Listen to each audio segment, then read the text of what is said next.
When single mother Rebecca Mitchell began renovating her newly purchased 1960s suburban home in Oakridge, Illinois, for $76,000, a desperate attempt to start fresh after losing her architectural firm to bankruptcy. She never imagined that removing the faded floral wallpaper in the home office would reveal a concealed steel door, unlock a cache of classified Cold War surveillance files documenting decades of domestic intelligence operations, expose a network of neighborhood monitoring posts that had operated right under residents' noses, identify her home as a former front for a counter-espionage program codenamed HEARTH, connect her to the mysterious disappearance of the home's previous owner 30 years earlier, and transform her from struggling business owner to key witness in what the FBI is now calling one of the most significant domestic intelligence discoveries of the decade. Before we jump back in, tell us where you're tuning in from, and if this story touches you, make sure you're subscribed, because tomorrow I've saved something extra special for you. Rebecca Mitchell turned off the engine of her aging Honda CR-V and stared through the rain-streaked windshield at what would be their new home. The modest, split-level house with faded blue siding and overgrown shrubbery looked nothing like the sleek modern homes she had once designed for wealthy clients. But those days were gone, swept away in a cascade of economic downturn, bad business, decisions, and finally bankruptcy of her once promising architectural firm. "Is that it, Mom?" Her 11-year-old daughter Zoe peered out from beneath a tangle of dark curls, expression uncertain as she assessed their new beginning. "That's it," Rebecca confirmed, forcing an optimistic tone. "It needs some work, but it has good bones. Plus it's ours, free and clear." The inheritance from her grandmother, barely enough to purchase this neglected property in the aging suburb of Oakridge, had been their lifeline when the bank took their condo. The house had been on the market for years, its price dropping steadily until it fell within her limited budget. The listing had mentioned original features and time capsule condition, real estate euphemisms for "nothing has been updated since Kennedy was president." As they made their way through a light drizzle to the front door, Rebecca silently catalogued the work ahead, replacing rotted porch boards, updating ancient wiring, modernizing the cramped kitchen, and removing what the listing had described as vintage wallpaper throughout. The inspection had revealed no major structural issues, which seemed like a small miracle given the property's obvious neglect. The real estate agent, Mrs. Patel, was waiting on the covered porch, key in hand. "Welcome to your new home," she greeted them with genuine warmth. "Not the best weather for moving day, I'm afraid." "We travel light these days," Rebecca replied, gesturing to her car where a small trailer held the remnants of their former life. Inside, the house smelled of dust and disuse. According to Mrs. Patel, the property had been vacant for almost 3 years after being rented intermittently for decades. The original owner, a man named Harold Jenkins, had disappeared under unusual circumstances in the early 1990s. Eventually, the property had been seized for back taxes and cycled through a series of absentee landlords before landing on the market at a price that reflected its deteriorating condition. "The neighborhood has history," Mrs. Patel explained as she led them through rooms frozen in late 1960s decor. Many of these homes were built for government employees. Oakridge had quite a few people working for various agencies because of the proximity to the capital. Rebecca nodded politely, more focused on the peeling wallpaper and worn carpet than the home's history. Her architect's eye could see the potential beneath the outdated surfaces. Higher ceilings than typical for the era, an efficient floor plan, and surprisingly large windows that would offer excellent natural light when properly uncovered. "Dibs on this room!" Zoe called from upstairs, having raced ahead to explore. "The previous tenants left some furniture," Mrs. Patel continued. "The owner said you're welcome to keep what you can use and dispose of the rest." That was something. At least, Their hastily packed trailer held clothes, books, and personal items, but little furniture after selling most of their possessions to cover debts. After Mrs. Patel departed with well wishes and a promise to check in next week, Rebecca and Zoe began the process of turning the neglected house into their home. The rain intensified outside, drumming against the roof and windows, creating a cozy, if slightly melancholy atmosphere as they cleared spaces for sleeping bags in what would become their bedrooms. "It's like camping, but inside," Zoe declared, trying to maintain the sense of adventure Rebecca had carefully cultivated during their downsizing. At 11, she was old enough to understand they had financial problems, but young enough to still find novelty in their changed circumstances. That night, after getting Zoe settled with a book in her sleeping bag, Rebecca sat on the floor of what would become her home office, formerly a small bedroom on the main floor. The walls were covered in faded floral wallpaper, yellowed with age and peeling at the seams. With a glass of cheap wine balanced on a moving box, she began sketching renovation plans by flashlight, her architectural training providing some comfort. In the unfamiliar space, the following weeks settled into an exhausting routine. Rebecca had found work at a local hardware store, a far cry from running her own architectural firm, but offering an employee discount on renovation supplies and flexible hours that allowed her to work on the house and be there when Zoe returned. From her new school, each evening and weekend was devoted to stripping away decades of neglect and poor design choices. The kitchen came first, a critical upgrade for daily living. Then the bathrooms, where 1960s plumbing proved as troublesome. As expected, throughout the process, Rebecca documented their progress on social media, partly as therapy and partly in hopes of eventually rebuilding a professional portfolio of renovation work. As she immersed herself in the renovation, Rebecca began to notice peculiarities about the house that hadn't been obvious at first. The walls were unusually thick for a home of this era. The basement had a poured concrete foundation that seemed over-engineered for a simple suburban dwelling, and the electrical system, while outdated, included mysterious junction boxes that connected to nothing obvious. "Mum, come see what I found," Zoe called one Saturday morning, 3 weeks into their renovation. Rebecca found her daughter in the back of the hallway closet, pointing at a small metal plate nearly invisible behind the hanging rod. "What's this for?" Rebecca examined it carefully. "Probably an old alarm system component," she suggested, though something about its placement seemed odd. Lots of these older homes had security systems added later. "It looks like it has tiny holes in it," Zoe observed, tracing her finger along a pattern of pinprick-sized openings. "Let me put that on the investigation list," Rebecca said, making a mental note to examine it more closely later. The house was full of such mysteries, artifacts of decades of different owners and changing technologies. By the 6th week, with Zoe adjusting well to her school and making friends in the neighborhood, Rebecca finally turned her attention to what would become her home office. The room had been used for storage by previous occupants, and she had simply shifted boxes around until now, prioritizing living spaces over her own workspace. "Time to tackle this wallpaper," she muttered to herself one Saturday morning, armed with a spray bottle of homemade wallpaper remover and a scraper. Zoe was at a new friend's house for a birthday party, a positive sign of her social adjustment, giving Rebecca hours of uninterrupted work time. The floral pattern, once probably quite fashionable, had aged into an eyesore of faded roses and discolored vines. Beginning in one corner, Rebecca sprayed the solution and waited for it to penetrate the paper. As she worked methodically around the room, she noticed something odd in the wall adjacent to the hallway. The wallpaper pattern didn't quite match. In one section, a subtle discrepancy that her designer's eye couldn't ignore.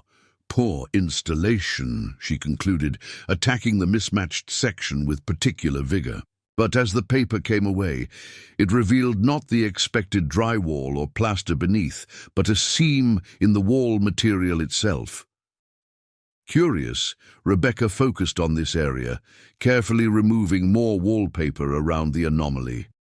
After 30 minutes of methodical work, she stepped back in surprise. Hidden beneath decades of wallpaper was the unmistakable outline of a door that didn't match any obvious architectural feature of the house.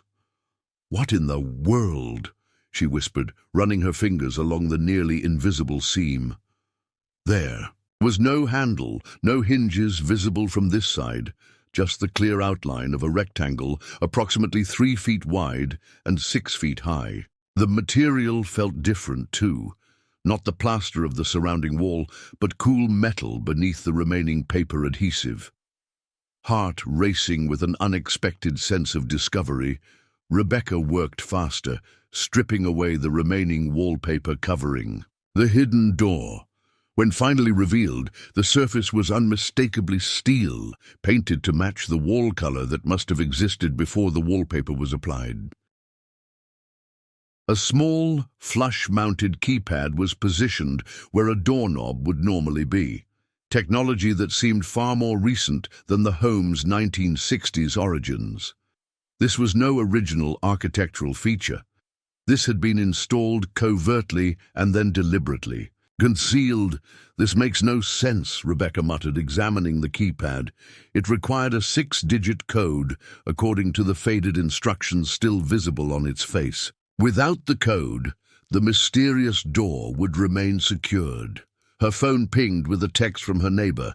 Zoe was back from the party and had gone next door to play with her friend's new puppy. Good. This gave Rebecca more time to investigate. Her bizarre discovery. Returning to the kitchen, she retrieved a small toolkit and a flashlight, determined to understand what she had found. Back in the office, she carefully examined the door frame, looking for any clue about its purpose or how to access whatever lay beyond. The door had been professionally installed. No amateur construction here.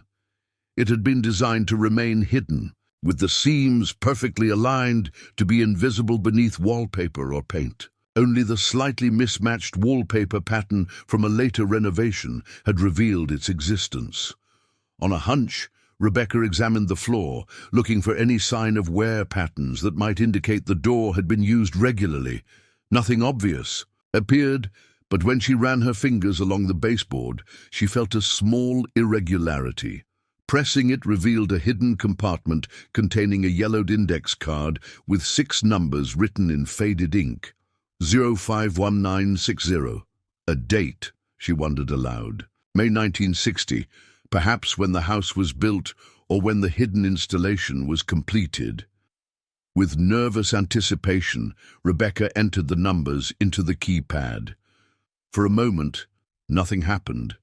Then a soft click sounded, and the door released, slightly from its frame, opening inward perhaps half an inch. Taking a deep breath, Rebecca pulled the door open further, revealing not a room, but a narrow staircase descending into darkness. Cool, dry air wafted up from below, carrying a faint metallic scent and the unmistakable smell of old paper. Her flashlight revealed concrete steps leading down approximately 8 feet to what appeared to be a small bunker-like space beneath. The house, something that had not appeared on any inspection reports or property plans. The walls were lined with metal shelving containing dozens of carefully labeled boxes and file folders. A small desk and chair sat in one corner, with what appeared to be antiquated radio equipment on a shelf above it. "Oh my God," Rebecca whispered, descending the stairs carefully. This was no ordinary storage space. The labels on the files bore government classification markings and date ranges spanning from 1960 to 1992, the year the original owner had disappeared. Opening one folder cautiously, she found surveillance reports, photographs of ordinary-looking people and transcripts of conversations, all meticulously documented and cross-referenced. Another box contained what appeared to be recording equipment from different decades, gradually upgrading in technology from reel-to-reel tapes to more compact cassettes.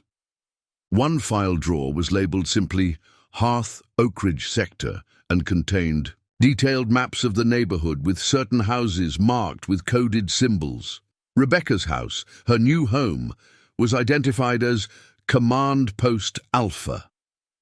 As the implications began to dawn on her, Rebecca's hand trembled, causing the flashlight beam to dance across the walls. She had uncovered what appeared to be a Cold War-era domestic surveillance operation base, hidden literally beneath the peaceful suburban neighborhood where she had brought her daughter to start a new life. Her mind flashed back to the metal plate Zoe had found in the closet. Could it have been a listening device? The mysterious junction boxes in the walls suddenly seemed more sinister, not remnants of old alarm systems, but perhaps part of a sophisticated surveillance network. A large envelope marked contingency. Protocols lay on the desk. Opening it revealed detailed instructions for various scenarios, including one chillingly labeled compromise of command post location. The instructions were explicit.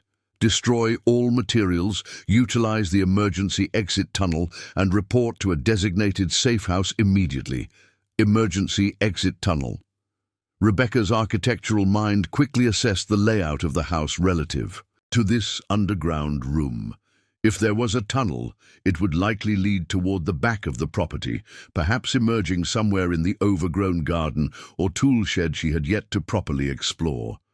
She opened another file labeled Personnel and found photographs and dossiers of individuals identified as field agents and assets. With growing disbelief, she recognized several of the houses in the accompanying photographs. They were homes in her new neighborhood, some still standing relatively unchanged. One photo in particular caught her attention, a family portrait from what appeared to be the late 1960s, showing a man, woman, and young boy standing in front of her house. The caption identified them as Harold Jenkins, command post operator, Margaret Jenkins, signal analyst, and David Jenkins, civilian cover. So the mysterious Harold Jenkins hadn't been living alone when he disappeared. He had a family, a wife and son who weren't mentioned in any of the property documents or by Mrs. Patel. What had happened to them? And why did Harold disappear in 1992, apparently abandoning this elaborate installation and all its classified contents? A final drawer contained technical manuals for various surveillance equipment, including detailed diagrams for microphone placements throughout not just her house, but multiple homes in the neighborhood. The realization hit Rebecca with startling clarity. The entire Oakridge development might have been designed and built specifically for surveillance operations, with her house serving as the command center. As she was about to close this drawer, a thin red folder at the very back caught her attention. Unlike the other files, this one bore no official markings or classifications. Opening it revealed newspaper clippings from 1992, chronicling the disappearance of Harold Jenkins. According to the articles, he had vanished without a trace. His car found abandoned at a local shopping center. Police had suspected foul play, but never found a body or made any arrests. Tucked behind these clippings was a handwritten note on plain paper. They know. M&D relocated per protocol, maintaining post until final order confirmed. If compromised, Directive Phoenix applies. Rebecca sat heavily in the desk chair, trying to process what she had discovered. Who was they? What was Directive Phoenix? And most urgently, what had happened to Harold Jenkins and his family? As if in answer, a final item caught her attention, a sealed red envelope marked "In event of discovery by unauthorized personnel," taped to the underside of the desk, visible only from the seated position. With trembling fingers, Rebecca opened it, revealing a single sheet of paper with a typed message and a phone number. If you are reading this, the HEARTH network has been compromised. Do not attempt to leave. Do not contact local authorities. Call the number below immediately. Identify yourself only as Command Post Alpha resident. Wait for instructions. National Security Priority Alpha. The paper was dated March 17, 1992, just 1 week before Harold Jenkins had disappeared, according to the newspaper clippings. Rebecca stared at the phone number, her mind racing. This wasn't just an architectural oddity or a relic of paranoid Cold War thinking. This was something active, something important enough that it had potentially cost Harold Jenkins his life. And now she and Zoe were living directly above it. Her phone pinged again. Zoe was heading home for dinner. Reality crashed back with jarring force. She was a single mother with a young daughter, not some character in a spy thriller. But the bunker beneath her house was very real, as were the classified files it contained. With one last look around the secret room, Rebecca retreated upstairs, carefully closing and securing the hidden door. She replaced the loose wallpaper as best she could, temporarily tacking it in place to conceal her discovery until she could decide what to do.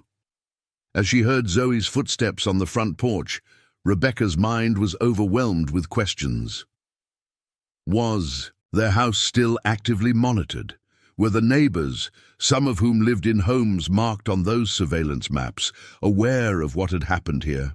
And most disturbingly, did whoever had been running HEARTH know that she had discovered their secret installation? "Mom, Mrs. Winters has the cutest puppies ever," Zoe announced as she burst through the front door, oblivious to her mother's internal turmoil.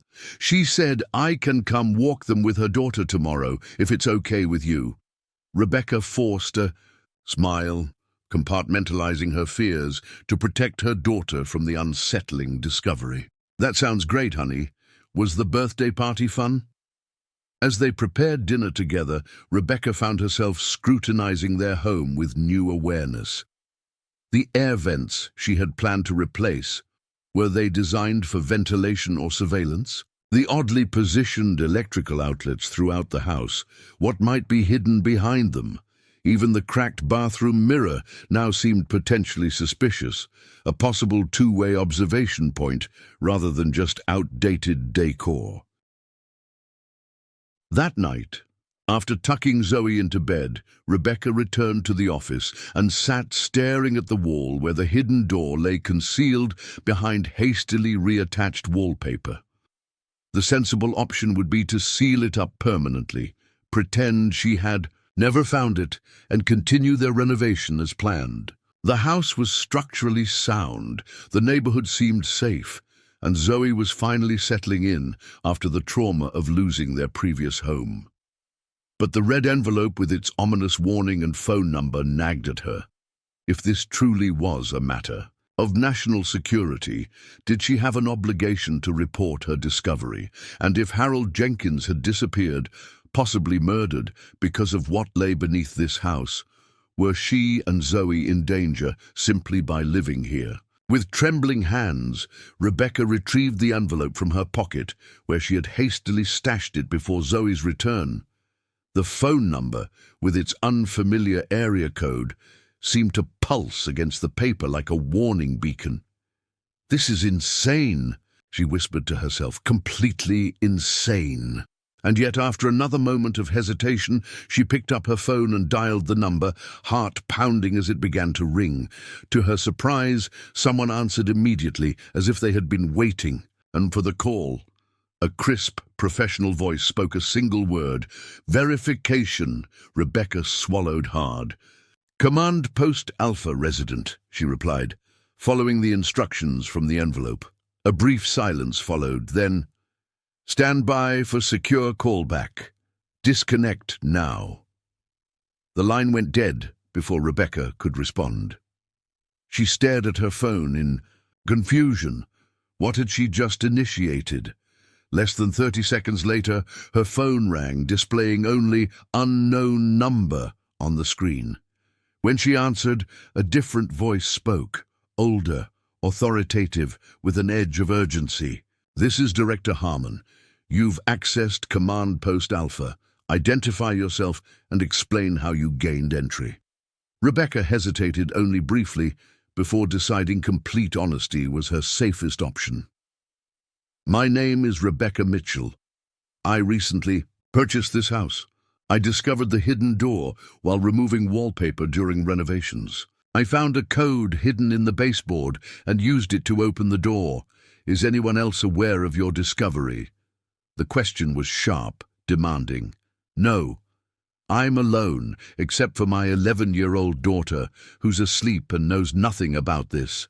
The pause that followed seemed endless.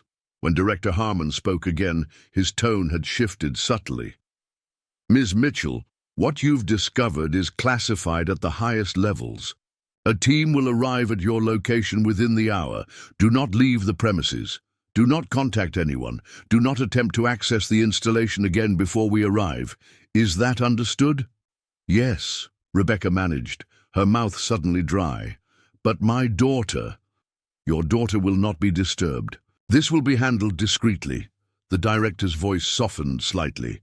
"You've done the right thing by calling. The HEARTH network has been dormant but not decommissioned. What you found may be crucial to an ongoing investigation."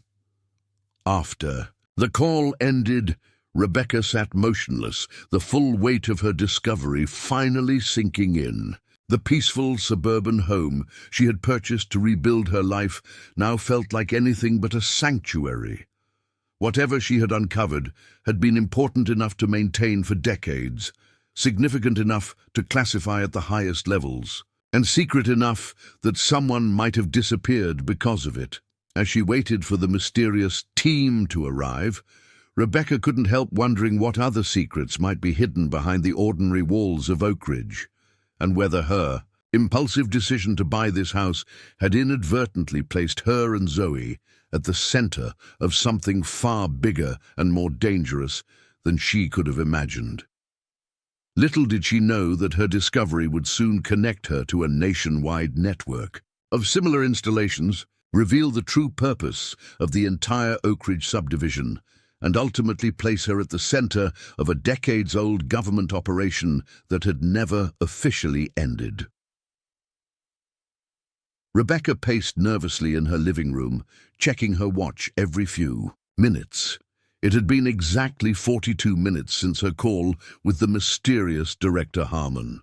Outside, the suburban street remained quiet, with only the occasional car passing by. She had peeked in on Zoe twice, relieved to find her daughter sleeping soundly, blissfully unaware of the turmoil unfolding beneath their new home.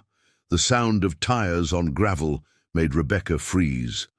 Through the front window, she watched a dark blue sedan with government plates pull up in front of the house, followed closely by an unmarked van. No flashing lights, no sirens, just the quiet, efficient arrival of what appeared to be 4 individuals in plain clothes. A soft knock at the door made her jump despite expecting it. Taking a deep breath, Rebecca opened the door to find a tall woman in her 50s with steel-grey hair cut in a practical bob. She wore a navy pantsuit and carried a slim briefcase. "Ms. Mitchell, I'm Agent Catherine Sloan, Department of Defense Special Archive Division." She presented credentials that looked official, though Rebecca had no way to verify their authenticity.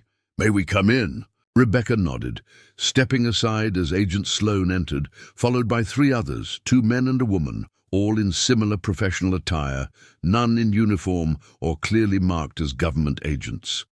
They moved with practiced efficiency, the youngest man immediately beginning to set up electronic equipment from a case he carried. "Where is the access point?" Agent Sloan asked without preamble. "In what will be my home office," Rebecca replied, leading them down the hallway. "I've temporarily covered it with the old wallpaper." The second man, older with salt and pepper hair and the bearing of someone with military experience, stepped forward to inspect her hasty concealment job. "You didn't attempt further exploration beyond the initial room?" "No. I found the files, looked through some of them, then came back upstairs when my daughter returned home." Rebecca watched as the younger agent ran what appeared to be a scanner along the walls and ceiling. What exactly is he doing? Checking for active surveillance, Agent Sloan replied matter-of-factly. We need to ensure this conversation remains private. The younger agent nodded. Clear, ma'am. No active signals detected. Good. Let's proceed. Agent Sloan turned to Rebecca. Ms. Mitchell, what you've discovered is part of Operation HEARTH, a domestic counterintelligence program established in 1960 during the height of the Cold War.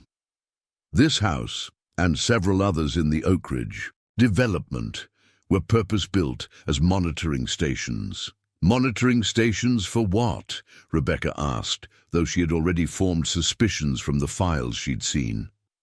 Soviet intelligence activities, replied the older man, who had now removed the wallpaper and was examining the hidden door. Oakridge was strategically constructed near a research facility that worked on classified projects.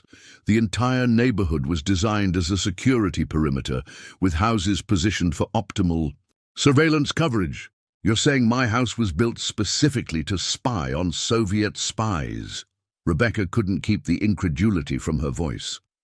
Command Post Alpha was the central coordination point, Agent Sloan confirmed. The Oakridge network was one of the most successful counterintelligence operations of the Cold War era. The younger agent had finished setting up his equipment and now addressed Agent Sloan. Security perimeter established, ma'am. We're clear to access the installation. Rebecca watched as the older man entered the code she had discovered. The hidden door opened with the same soft click she had heard earlier. This time, battery-powered lights illuminated the stairway as soon as the door swung inward.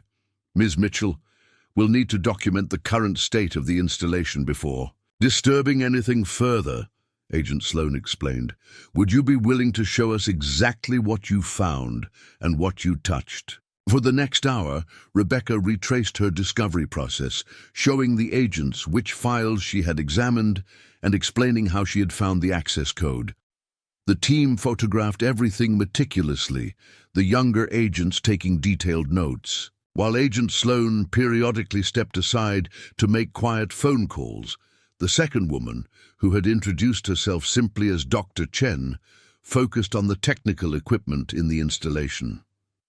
Remarkable preservation, she commented, examining the vintage recording devices. The environmental controls have maintained optimal conditions despite decades of minimal maintenance.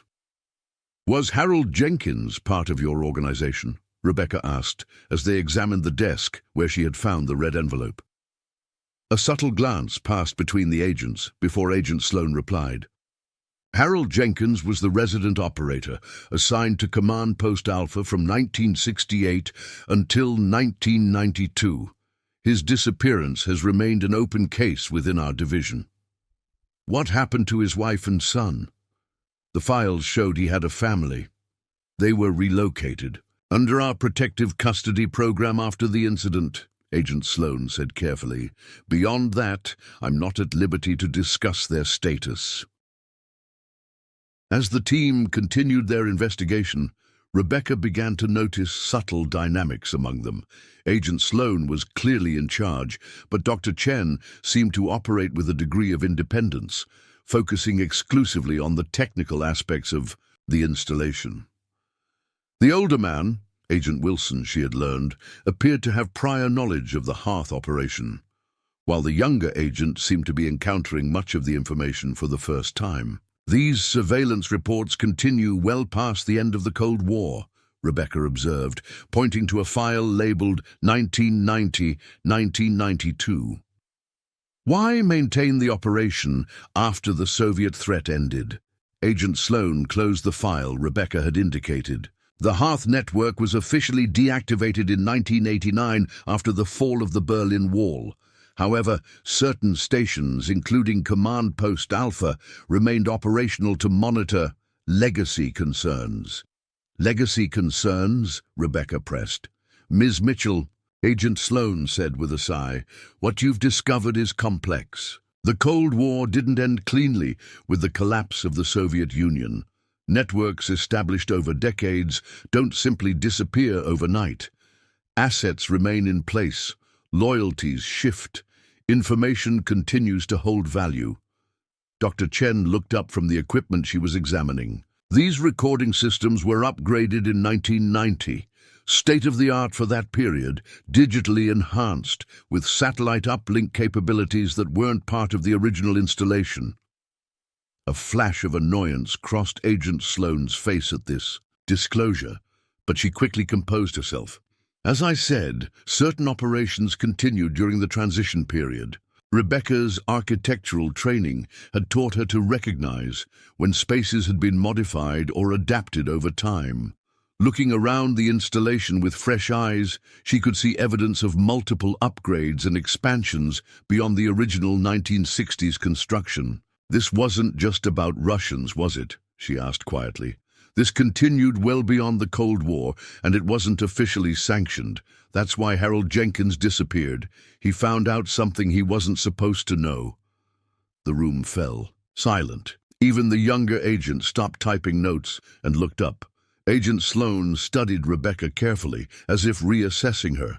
"You have a remarkable ability to connect dots, Ms. Mitchell," she finally said. "It's not surprising you were once a successful architect. You see patterns where others might miss them." She placed her briefcase on the desk and removed a thick file folder. "What I'm about to share with you is classified, but given your discovery and your insights, you deserve some context for what you found yourself involved in." Opening the folder, Agent Sloane spread photographs across the desk. Aerial views of neighborhoods similar to Oakridge, architectural plans for houses with hidden installations, and portraits of individuals identified as operators. Operation HEARTH began as a standard counterintelligence program in 1960, with 11 installations across 5 states. By 1980, it had expanded to 27 locations near sensitive research and military facilities. All officially sanctioned, all operating under proper oversight. She pointed to a document dated 1989. When the Berlin Wall fell and the Cold War officially ended, HEARTH was scheduled for decommissioning. Most installations were shut down, their operators reassigned, or retired, their equipment removed and archives secured. But not all of them, Rebecca guessed. "No," Agent Sloane confirmed. "A small faction within the intelligence community believed the threat hadn't ended. It had merely transformed. They maintained 8 installations, including Oakridge, without official authorization. A rogue intelligence operation," Rebecca said, the implications dawning on her. "Running for what, decades after official approval ended?" "Until 2003, based on our current assessment," Dr. Chen interjected, holding up a maintenance log she had discovered behind the radio equipment. "The last entry here is dated April 17th, 2003. Agent Sloane shot Dr. Chen another warning glance before continuing. "Harold Jenkins appears to have discovered the unauthorized nature of the continuing operation in early 1992. We believe he was preparing to report this to oversight authorities when he disappeared." "You think he was killed to keep this secret?" Rebecca stated flatly. "We don't know," Agent Sloane admitted. "His body was never found. His wife and son were extracted by individuals they believed to be legitimate security personnel and placed in what they were told was protective custody. They were later informed that Harold had been killed by foreign operatives who had discovered his counterintelligence role. The implications of this were staggering. A secret program, operating without authorization, potentially eliminating one of its own operators to maintain its cover. And now Rebecca and Zoe were living in the command center of this very operation. "Am I in danger?" Rebecca asked directly. "Is my daughter?" "Not from us," Agent Sloane assured her quickly. "My team represents the official investigation into the unauthorized continuation of HEARTH. We've been tracking down these installations for the past 5 years, ever since internal review flagged discrepancies in personnel records related to the original program." She closed the folder and faced Rebecca squarely. "But I can't promise there's no risk. Whoever ran the unauthorized extension of HEARTH had resources, expertise, and clearly few moral qualms about protecting their operation. If they're still active and monitoring this location, the younger agent interrupted, holding up his scanning device. Ma'am, I'm detecting an anomalous power draw in the northeast sector of the house, consistent with dormant surveillance equipment. Activating. Agent Wilson moved immediately to the communications equipment in the corner. The entry triggered something, a silent alarm system most likely. Dr. Chen was already tracing wiring through the wall panels. Here, there's a secondary circuit independent from the main installation power, probably designed to notify remaining HEARTH personnel if the command post was accessed. Rebecca felt a chill run down her spine. Are you saying someone knows? We're down here right now. It's possible, Agent Sloan acknowledged, her calm demeanor never wavering despite the sudden tension. Which means we need to move quickly. Dr. Chen, can you disable the alert system without triggering additional notifications? I can try, Dr. Chen replied, already opening a toolkit from her bag. Agent Sloan turned to Rebecca. Ms. Mitchell, I need to ask you a significant favor. Your discovery may have provided us with the breakthrough we've been seeking for years.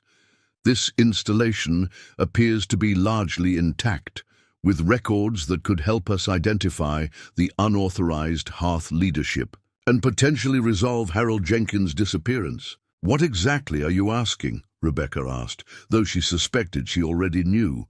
We need time to properly document and analyze everything here. Ideally, we would remove all materials to a secure facility, but the volume makes that logistically challenging without attracting attention. Agent Sloan gestured to the extensive archives lining the walls. Would you be willing to allow us continued access to your home while we complete this process? It would likely take several weeks. Rebecca thought of Zoe sleeping upstairs, of the life they were trying to rebuild, of the renovations still incomplete. But she also thought of Harold Jenkins, who had lived in this house with his family before disappearing without a trace 30 years ago. If I agree, I want something in return, she said finally. Complete transparency about what you find. I need to know if my daughter and I are at risk living here, and I want to know what happened to Harold Jenkins and his family. Agent Sloan studied her for a long moment before nodding. I can agree to those terms with certain security limitations. You'll need to sign confidentiality agreements, of course. Of course, Rebecca echoed, feeling as though she had somehow crossed an invisible line into a world she had never imagined existing beneath the surface of ordinary life. Dr. Chen interrupted from the corner where she had been working on the wiring. I've disabled the alert system, but I can't guarantee whoever was monitoring it didn't already receive notification. Then we proceed under the assumption that our timeline is compressed, Agent Sloan decided. Wilson, coordinate with the support team for round-the-clock security on the property, discreetly. The younger agent looked up from his equipment. Ma'am, I'm detecting unusual network activity on the local cell towers. Someone's actively scanning this area. Agent Sloan's expression hardened. Time to move to Plan B. She turned to Rebecca. Ms. Mitchell, I apologize, but we need to accelerate our schedule. Is there somewhere you and your daughter could stay for a few days while we secure this installation? Rebecca thought quickly. My friend Julia in Chicago, she's been asking us to visit. I could tell Zoe it's a surprise weekend trip. Perfect. Pack essentials only, as if for a normal visit. Our team will maintain surveillance on the house and establish a secure perimeter.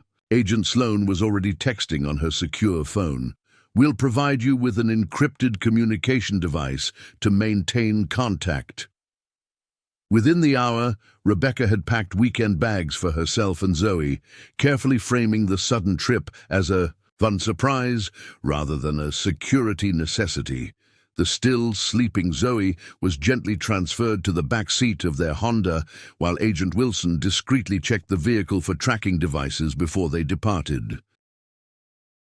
A security team will follow at a distance, Agent Sloan explained, handing Rebecca what looked like an ordinary smartphone.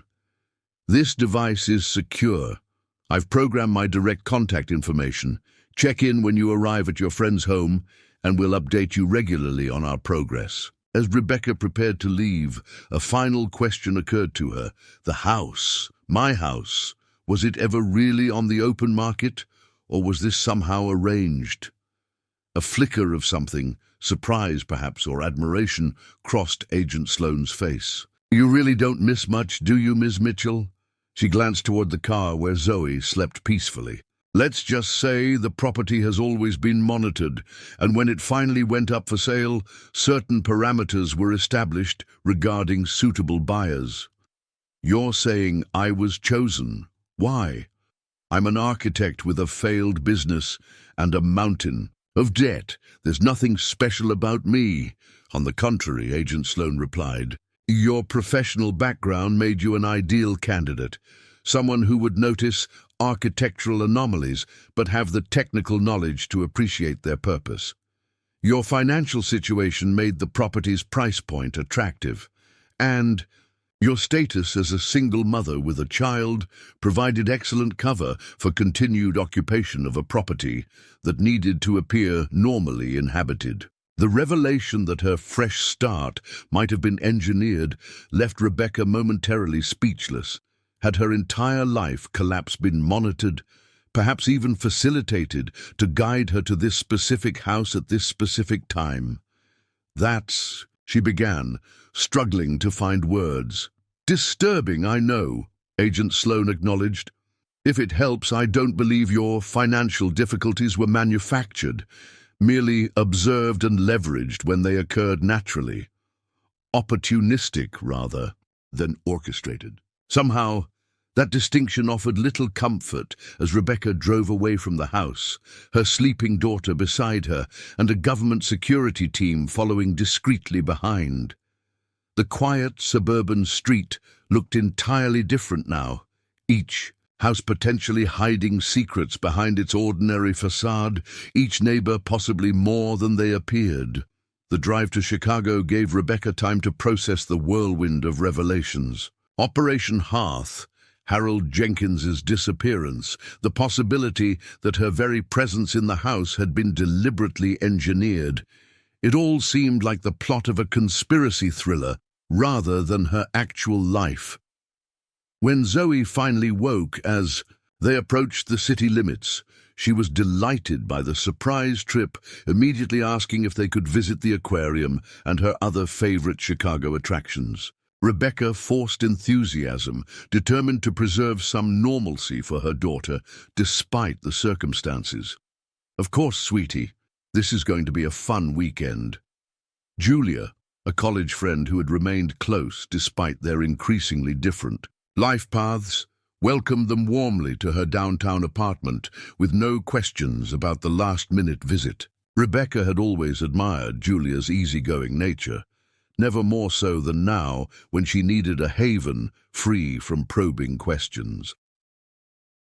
That evening, after Zoe had fallen asleep in Julia's guest room, Rebecca stepped onto the balcony with the secure phone Agent Sloan had provided. The Chicago skyline glittered around her as she dialed the only number programmed into the device. "Sloan," came the immediate answer. "We've arrived safely," Rebecca reported. "No issues on the trip." "Good. We've made significant progress at the installation. Dr. Chen has recovered electronic records we believed were lost, including communications logs from Jenkins' final weeks at the command post. Have you found any evidence of who might have been running the unauthorized operation?" A pause. "Preliminary analysis suggests involvement at surprisingly high levels. Names are emerging that complicate matters." "Meaning what exactly?" "Meaning this may extend beyond a simple rogue intelligence operation. The communications we're decrypting suggest possible connections to private sector interests, defense contractors, technology firms with government connections." Rebecca leaned against the balcony railing, watching lights twinkle in the darkness. Below, The military-industrial complex in action? Something like that, Agent Sloan acknowledged. But there's more. We've found references to other installations beyond the 8 we previously identified. The HEARTH network appears to have been more extensive than we realized, with specialized functions assigned to different locations. And my house? What was its special function beyond being a command post? From what we can determine, Command Post Alpha served as the primary documentation center. Every operation conducted through HEARTH was logged, categorized, and archived at your location. Agent Sloan's voice took on a tone of reluctant admiration. It's an intelligence historian's dream. A complete, unauthorized account of domestic surveillance spanning over 4 decades, which makes it extremely valuable to whoever ran the program, Rebecca concluded, and potentially damaging if it became public. Exactly. Which brings me to a discovery that directly concerns you. Agent Sloan's voice turned more serious. We found a file monitoring the property transactions. You were right. Your purchase wasn't entirely coincidental, but it wasn't our organization tracking potential buyers. Rebecca felt her chest tighten. Then who? We're still working to confirm, but it appears a private security firm with connections to former intelligence personnel has maintained surveillance on several HEARTH properties, including yours. They've been monitoring real estate transactions, presumably to track who takes possession of these installations. Are you saying I was allowed to buy the house because someone wanted me to find the command post? That's one possibility we're considering, Agent Sloan admitted. Your professional background, your research skills, your attention to detail, you might have been identified as someone likely to discover the hidden installation during renovations. But why would anyone want that? Rebecca asked, struggling to make sense of the scenario. If they wanted to recover the archives, wouldn't it be simpler to access the house when it was vacant? Unless recovery wasn't the objective, Agent Sloan said quietly, unless exposure was. The implication hung in the silence between them. Rebecca had been chosen not to find and protect the archives, but to discover and potentially reveal them, making her an unwitting pawn in a complex game between factions she was only beginning to understand. I need you to stay in Chicago until we've secured the installation, Agent Sloan continued. We've detected surveillance attempts on the property, and until we can identify the source and intent, you and your daughter are safer away from Oakridge. And then what? Rebecca asked, a note of frustration entering her voice. We just go back to renovating our house and pretend there isn't a Cold War intelligence center in the basement, that I wasn't potentially selected to expose something dangerous enough that a man was likely killed over it 30 years ago? I understand your concerns, Agent Sloan replied, her voice softening slightly. Once we've completed our assessment and secured the sensitive materials, we'll discuss your options. The installation can be permanently sealed if you wish to remain in the house, or we can assist with relocation if you prefer. After ending the call, Rebecca remained on the balcony, watching the city lights and trying to reconcile the ordinary life she had been building with the extraordinary situation she now found herself in. The secure phone felt heavy in her hand, a tangible link to a shadow world operating beneath the surface of everyday reality. Inside the apartment, Zoe slept peacefully, unaware that their fresh start had become entangled in decades-old secrets and present-day dangers. How could Rebecca possibly make decisions about their future without knowing the full scope of what they faced? As if in answer to her unspoken question, the secure phone vibrated with an incoming text message. It contained no words, only an image, a photograph of a street sign marking the intersection near Julia's apartment building, taken that evening based on the lighting. Someone was watching them, even here in Chicago. Rebecca's hand trembled as she immediately called Agent Sloan back. We've been followed, she said without preamble. Someone just sent me a photo of the intersection by Julia's apartment. Do not reply, Agent Sloan instructed firmly. We're dispatching a security team to your location immediately. Stay inside, away from windows. We'll have someone at your door within 15 minutes. True to her word, 14 minutes later, a polite knock at the apartment door revealed two professionally dressed individuals who identified themselves as Federal Protective Services. Their presence required an abbreviated explanation to a bewildered Julia, who accepted Rebecca's vague description of a security concern related to my former company's clients with skeptical but supportive grace.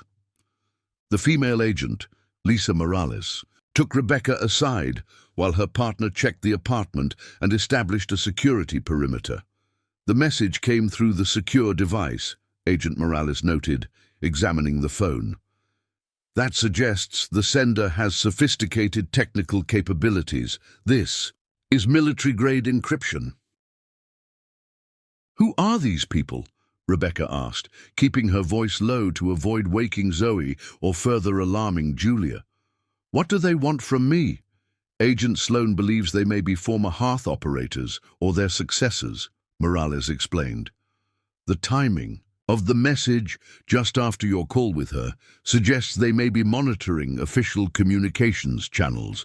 But why contact me at all? Why not just, I don't know, eliminate me if I'm a threat to them? The words felt surreal as Rebecca spoke them, discussing her potential assassination as if it were a rational topic of conversation. If they wanted you eliminated, they would have acted already, Morales said matter-of-factly. This is a demonstration, showing they know where you are, that they can reach you even through secure channels. It's an invitation to communication. Communication? About what? That's what we intend to find out. Agent Morales handed Rebecca back the secure phone. Agent Sloan has authorized a controlled response if they contact you again. She's en route to Chicago now and should arrive by morning. Sleep proved impossible that night. Rebecca sat in the living room with Agent Morales while her partner maintained surveillance from the hallway outside the apartment. Julia had eventually retreated to her bedroom after Rebecca promised a full explanation. When this is all over, does she?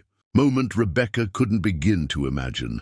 Shortly after 3 a.m., the secure phone vibrated again. This time it was a text message with words, "The hearth still burns. Jenkins knew. Now you know. Sloan isn't who she claims. Ask about Project Ember." Agent Morales, reading over Rebecca's shoulder, immediately began typing on her own device, presumably reporting to her superiors. "Do not respond," she instructed Rebecca again. "This is exactly the kind of approach we anticipated." "What's Project Ember?" Rebecca asked. "I don't know," Morales admitted. "But attempting to create distrust between you and Agent Sloan is a classic manipulation tactic. They want to isolate you, make you doubt your official contacts." Despite the logical explanation, the message had achieved its purpose, planting a seed of doubt in Rebecca's mind. What if there were factions even within the official investigation? What if Agent Sloan had her own agenda beyond simply documenting and securing the HEARTH installation? By dawn, Rebecca's thoughts were a tangled mess of conflicting theories and questions. The early morning sun cast long shadows across Julia's living room as Agent Morales received word that Agent Sloan had arrived and was on her way up to the apartment. When Agent Sloan entered, Rebecca immediately noticed the change in her demeanor. The composed professionalism had given way to a tightly controlled tension, evident in the set of her shoulders and the thinness of her smile. "There have been developments at your house," she announced without preamble. "Last night, while our team was processing the installation, there was an intrusion attempt. 2 individuals with advanced equipment tried to access the command post. They were intercepted by our security team." "Were they arrested?" Rebecca asked. "One was detained. The other escaped," Agent Sloane's expression darkened. The detained individual carried credentials identifying him as former intelligence service, but we believe these are sophisticated forgeries. He's refusing to cooperate, citing classified operational protocols that supposedly prevent him from disclosure. And the installation, the files, secure for now. But the intrusion attempt confirms our suspicions. There's active interest in the HEARTH documentation beyond official channels. Agent Sloane glanced at the secure phone in Rebecca's hand. I understand you received another communication. Rebecca hesitated, suddenly uncertain how much to reveal. The warning about Agent Sloane not being who she claimed nagged at her. Just another attempt to intimidate me, she said finally. A photo of this location. Agent Sloane's eyes narrowed slightly, and Rebecca couldn't tell if she had detected the omission. We're implementing additional security measures at your house and arranging a more secure location for you and your daughter until this situation is resolved. I need to know what's happening, Rebecca insisted. Why am I being targeted? What's in those files that's worth all this? Agent Sloane sighed, then gestured for them to sit. The HEARTH archives contain detailed documentation of domestic surveillance, operations conducted without proper oversight or authorization. Names, dates, targets, including American citizens monitored for decades without warrants or legal justification. That would be politically explosive, Rebecca acknowledged. More than that, it could be legally catastrophic for certain individuals. Still in positions of power, Agent Sloane continued. Our preliminary analysis of the command post records suggests surveillance of journalists, activists, even politicians, continuing long after such operations were officially discontinued. And Harold Jenkins discovered this 30 years ago. We believe so. The records indicate he began questioning the legitimacy of continued operations after the official program termination. His final log entries show increasing concern about targeting parameters extending beyond foreign intelligence threats to include domestic political figures. The pieces were starting to align in Rebecca's mind. A rogue intelligence operation, continuing long after official authorization ended, expanding its surveillance to include Americans rather than foreign operatives, and eventually eliminating a conscientious operator who threatened to expose the truth. So I've stumbled into the middle of what, a decades-old cover-up? Rebecca asked. A cover-up that may involve individuals still active in intelligence communities, defense contracting, and possibly government positions, Agent Sloane confirmed. The unauthorized HEARTH extension appears to have operated as a private intelligence network, serving interests beyond national security. Rebecca thought of the warning message again. Was Agent Sloane telling her the complete truth, or was she also serving some agenda Rebecca couldn't yet discern? What happens now? She asked cautiously. We complete documentation of the Command Post Alpha archives and secure them properly. You and your daughter remain under protection until we can neutralize the threat from whoever is attempting to contact you. Agent Sloane leaned forward, her expression earnest. I know this is overwhelming, Ms. Mitchell. You've been drawn into something complex and potentially dangerous through no fault of your own. But you're also in a unique position to help resolve questions that have remained open for decades, including what happened to Harold Jenkins. Especially that, Agent. Sloane nodded. The files you discovered may finally tell us who gave the orders that led to his disappearance and who has been protecting those responsible all these years. As Rebecca processed this information, a final question occurred to her, one that had been forming since she first discovered the hidden door behind her office wallpaper. The house renovations, my social media posts about them, they were visible to anyone monitoring, weren't they? Anyone watching would have known exactly when I was likely to discover that hidden door. Yes, Agent Sloane acknowledged. Your detailed posts about tackling each room in sequence, your before and after photos, They provided a perfect timeline for anyone monitoring the property. So it's possible I was being observed from the moment I bought the house, waiting for the inevitable discovery. The thought sent a chill through Rebecca. My entire fresh start was just part of someone else's operation. It's a reasonable theory, Agent Sloan agreed, but it also means you have leverage now. They revealed themselves by contacting you directly. That was a tactical error we can exploit. Rebecca thought of Zoe, still sleeping peacefully in the guest room, innocent and unaware of the dangerous currents swirling around them. Whatever came next, her daughter's safety had to remain the priority. "If I continue to help you," she said, "finally, I need absolute assurance that my daughter remains protected, not just physically, but from the knowledge of what's happening. She's already been through enough with the bankruptcy and move." "You have my word," Agent Sloan promised. "Your daughter's well-being is paramount in all security planning." As the sun rose fully over Chicago, casting the apartment in warm morning light, Rebecca made her decision. She would continue down this rabbit hole, not just for her own and Zoe's safety, but to find answers about Harold Jenkins and the shadowy operation that had claimed their house long before they ever arrived. What she couldn't know was how deeply the roots of Operation HEARTH extended, or that her discovery would eventually connect her to a nationwide network of similar installations, revealing a surveillance infrastructure that had operated in America's shadows for over half a century, and that continued to protect powerful interests even today. The safe house was nothing like Rebecca had imagined. Instead of a sparse government-issue apartment, Agent Sloan had arranged for Rebecca and Zoe to stay in a luxurious lakeside home in Door County, Wisconsin, far enough from Chicago and Oakridge to provide security, yet comfortable enough that Zoe viewed it as an extended vacation rather than a protective measure. "This is amazing!" Zoe exclaimed as she explored the spacious property with its private beach access and game room. "Can we stay here forever, Mom?" "Just for a little while, sweetie," Rebecca replied, watching Agent Morales discreetly testing security systems around the perimeter.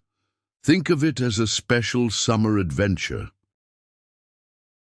To maintain normalcy for Zoe, Rebecca had explained their sudden relocation as an opportunity presented through her new job connections, a chance to house-sit for a wealthy client while security upgrades were installed at their own home. The story was plausible enough, especially with Agent Sloan's team providing convincing props like official-looking property management documents and scheduled maintenance visits that were actually security check-ins. It had been 12 days since they left their house in Oakridge, 12 days of living in a strange limbo between their normal life and the shadow world Rebecca had inadvertently discovered. Zoe attended virtual classes through a secure connection, seemingly adapting well to their temporary circumstances. Rebecca maintained daily contact with Agent Sloan, receiving updates on the investigation while wrestling with her own growing questions. "We've completed full documentation of the Command Post Alpha archives," Agent Sloan reported during their evening briefing on the lakeside deck, well out of Zoe's earshot. 87 boxes of physical files, over 200 electronic storage devices spanning the evolution of computer technology from punch cards to flash drives. "And what have you found?" Rebecca asked, watching the sunset paint the lake in shades of orange and pink. The serenity of the view contrasted sharply with the unsettling nature of their conversation. "Confirmation that HEARTH continued as an unauthorized operation from 1989 until at least 2003, with limited activity possibly extending to 2018. Agent Sloan opened a secure laptop displaying a complex timeline. The original program monitored Soviet intelligence activities around sensitive research facilities. After the official decommissioning, the focus shifted to domestic targets. Journalists investigating defense contracts, environmental activists, Opposing military installations, academics researching government surveillance programs. That's not counterintelligence, Rebecca observed.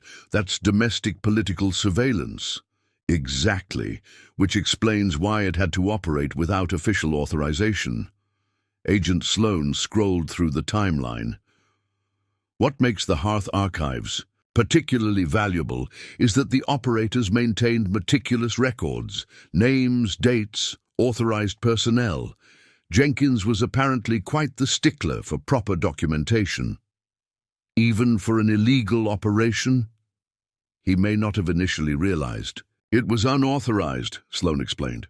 The transition appears to have been handled carefully, with operators like Jenkins receiving orders through established channels from individuals they already trusted. By the time the focus had clearly shifted to domestic targets, they were already complicit. Rebecca considered this, until Jenkins started asking questions. Yes, his final logs show increasing concern about targeting parameters. He requested written authorization for surveillance of a journalist who was investigating defense contract irregularities. Agent Sloan's expression tightened. That request appears to have triggered his removal. Removal, Rebecca repeated. You mean his murder? We still don't have definitive evidence of his fate, but yes, that's our operating assumption. Sloan closed the laptop. What we do have now are names, individuals who authorized and managed the unauthorized continuation of HEARTH. Some are deceased, but several remain in positions of significant influence. In government, private sector defense, contracting, security consultation, the lines blur considerably at certain levels. Sloan leaned forward. This is where matters become complicated, Ms. Mitchell. The evidence we've recovered implicates individuals with substantial resources and connections.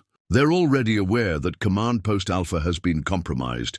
The intrusion attempt confirmed that, and they've demonstrated their ability to track you despite our precautions.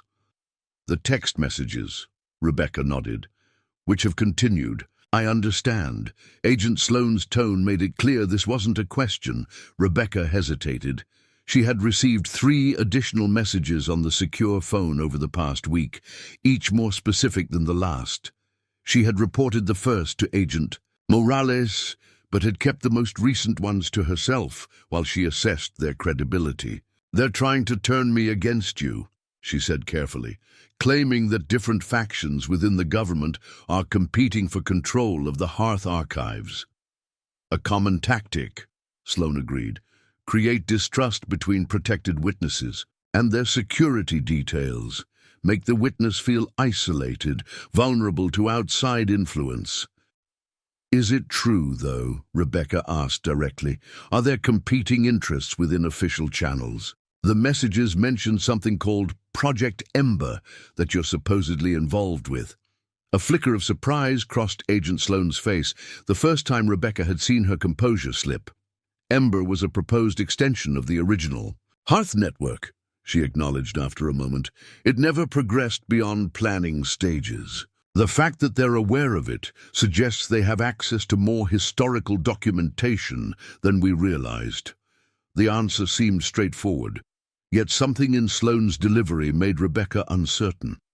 Was she being honest or carefully crafting a response to maintain Rebecca's trust? I need complete transparency, Rebecca insisted.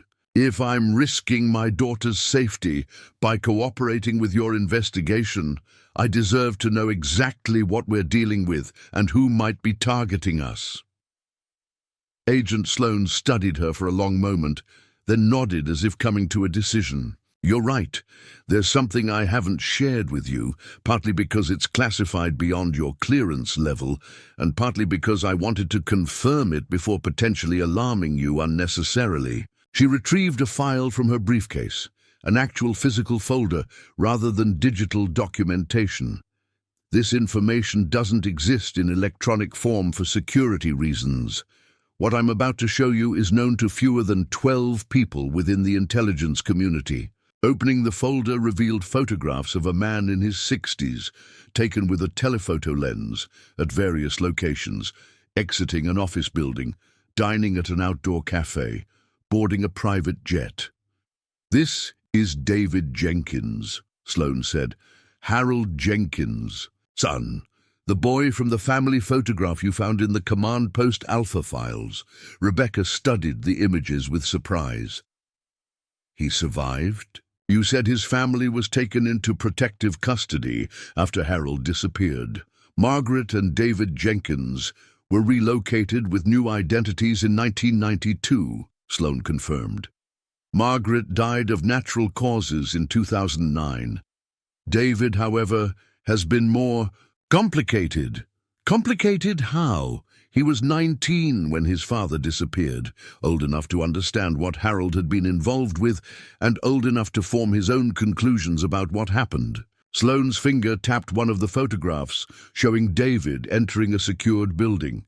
He went on to build a career in private intelligence and security consultation. His firm, Sentinel Dynamics, provides services to government agencies, defense, contractors and private corporations. Rebecca began to see where this was heading. "You think he's connected to the unauthorized continuation of HEARTH? We believe he may have inherited his father's role in a significantly transformed capacity," Sloan said carefully.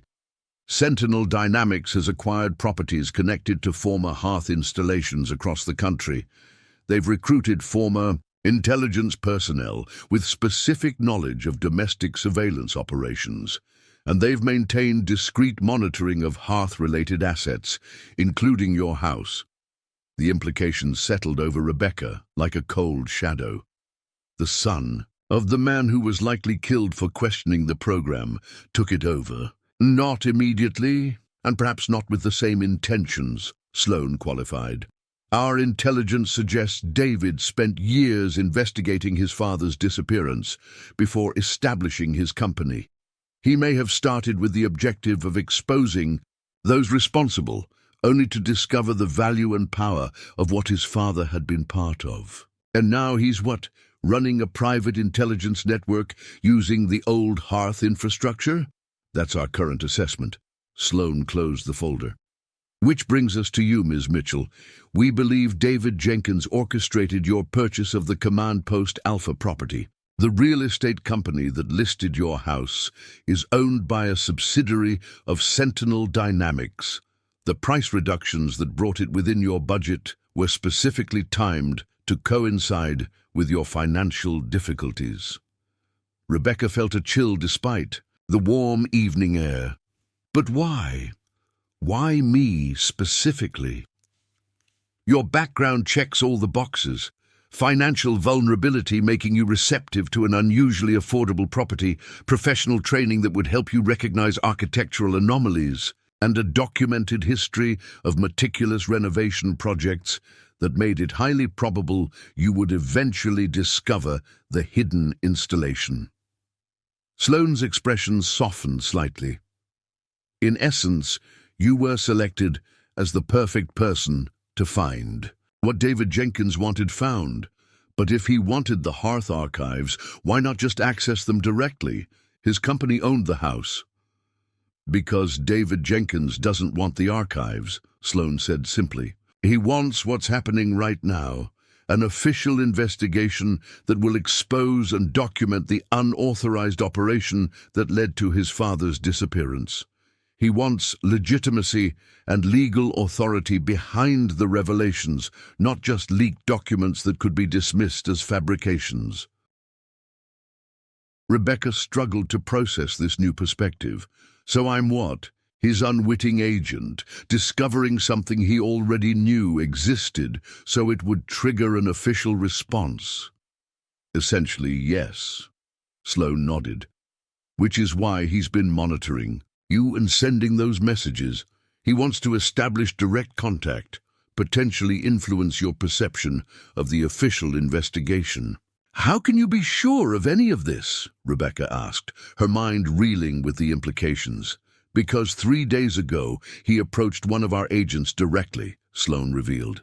"He offered a deal his complete cooperation and additional HEARTH documentation from other installations in exchange for immunity from prosecution and a seat at the table when decisions are made about how to proceed with the evidence. The lake before them had darkened as the sun disappeared. The peaceful scene, now shadowed and complex, much like the situation Rebecca found herself in. If Sloane was correct, then Rebecca and Zoe had been carefully maneuvered into their roles from the beginning, their fresh start merely a calculated step in David Jenkins' long-game strategy to expose his father's killers. "What did you tell him?" she asked finally. "That any deal would require full disclosure and direct testimony," Sloane replied. "He's considering our terms. In the meantime, we're proceeding with our own investigation while maintaining your security." Rebecca stood, walking to the deck, railing to look out over the darkened lake. The vastness of the water matched the expanding scope of what she had stumbled into, layers within layers, agendas within agendas, with her and Zoe caught somewhere in the tangle. "I want to talk to him," she said suddenly, turning back to face Agent Sloane. "To David Jenkins. If I've been positioned as a pawn in his decades-long quest for answers, I deserve to hear his side directly." "That would be extremely irregular. In an ongoing investigation," Sloane objected. "This entire situation is irregular," Rebecca countered. "If he's been watching me, communicating with me already, then offering a controlled meeting might actually provide valuable intelligence for your investigation while satisfying my need to understand my role in all this." Agent Sloane considered this, clearly weighing operational protocols against practical realities.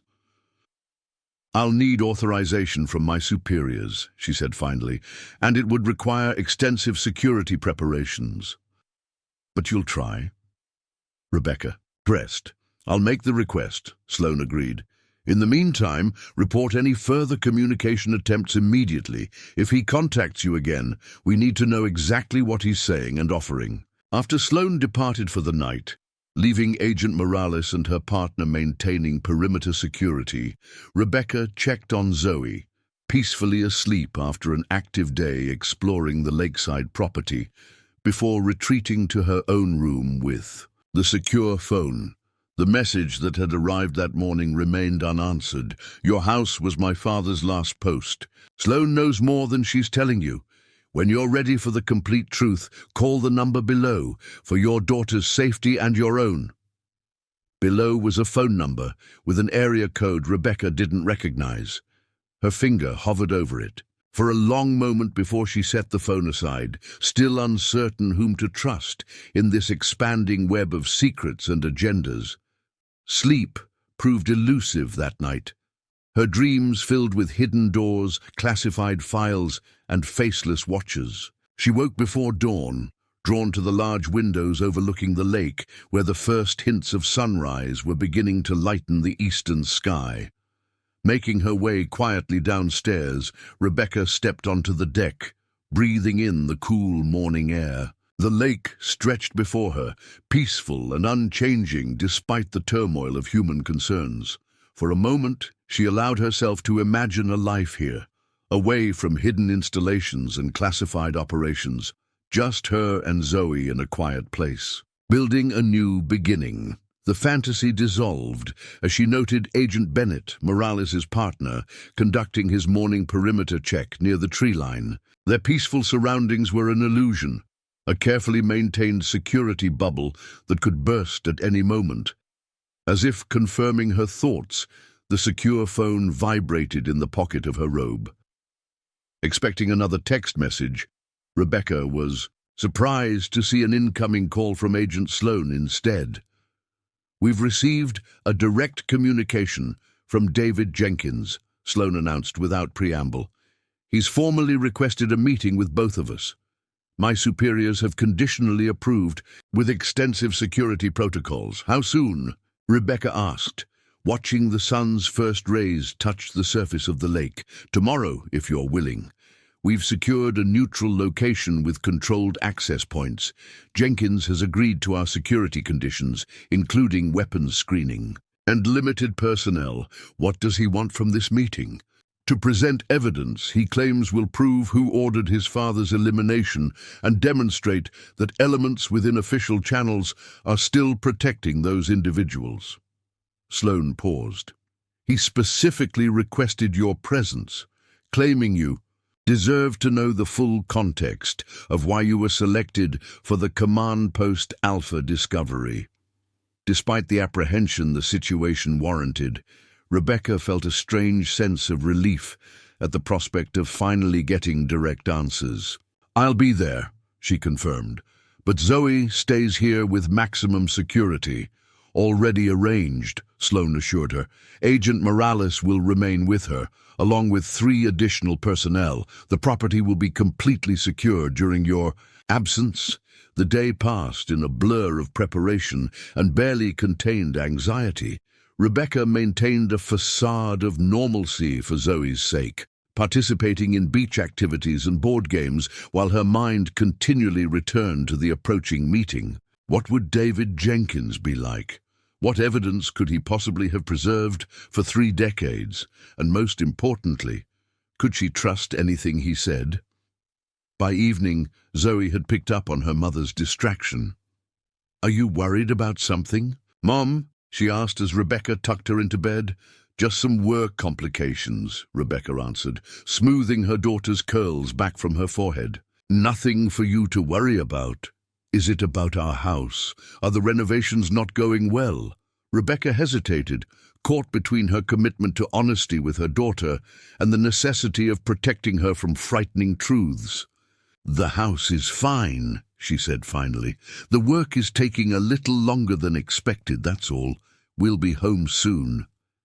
"I kind of like it here better anyway," Zoe admitted, snuggling into her pillow. "It feels safer." The innocent observation caught Rebecca off guard. Had Zoe somehow sensed the underlying tension that had surrounded their move to Oakridge? Children often perceived more than adults gave them credit for, absorbing emotional undercurrents without fully understanding their sources. "Get some sleep, sweetheart," Rebecca said, dropping a kiss on her daughter's forehead. "I love you." "Love you too, Mom."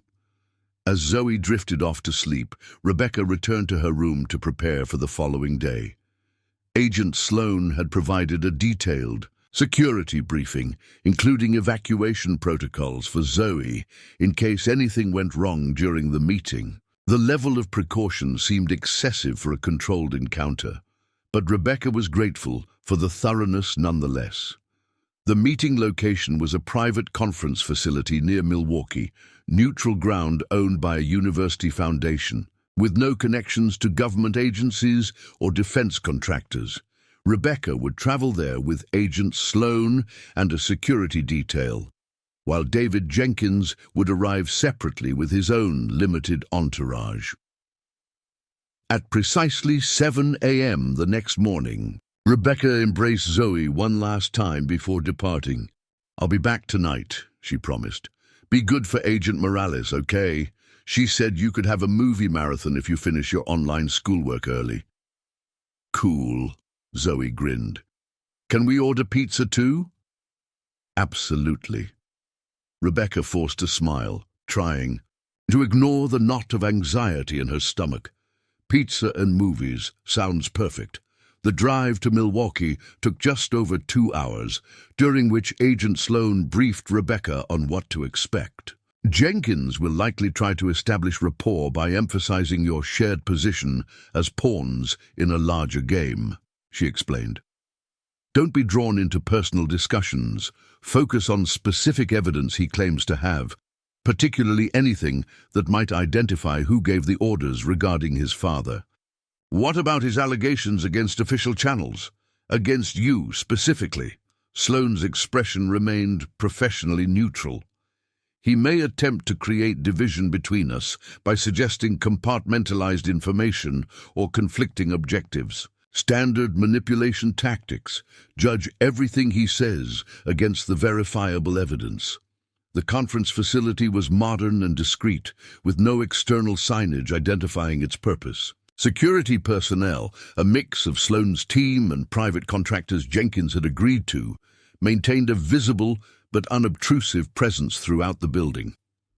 Rebecca was escorted to a comfortable conference room with large windows overlooking a wooded area. Agent Sloane positioned herself near the door, while two security specialists conducted final sweeps for surveillance devices. "He'll be here momentarily," Sloane informed her as the specialists completed their work. "Remember, despite the cooperative framework of this meeting, David Jenkins runs one of the most sophisticated private intelligence operations in the country. Every word, every gesture will be calculated to achieve specific objectives." Rebecca nodded, smoothing her hands over her simple black slacks and blue blouse, an outfit she had chosen for its professional appearance without seeming too formal or intimidating. She wanted to project calm confidence despite the turmoil of emotions beneath the surface. The door opened, and Rebecca found herself face to face with David Jenkins for the first time. Her immediate impression was how ordinary he appeared.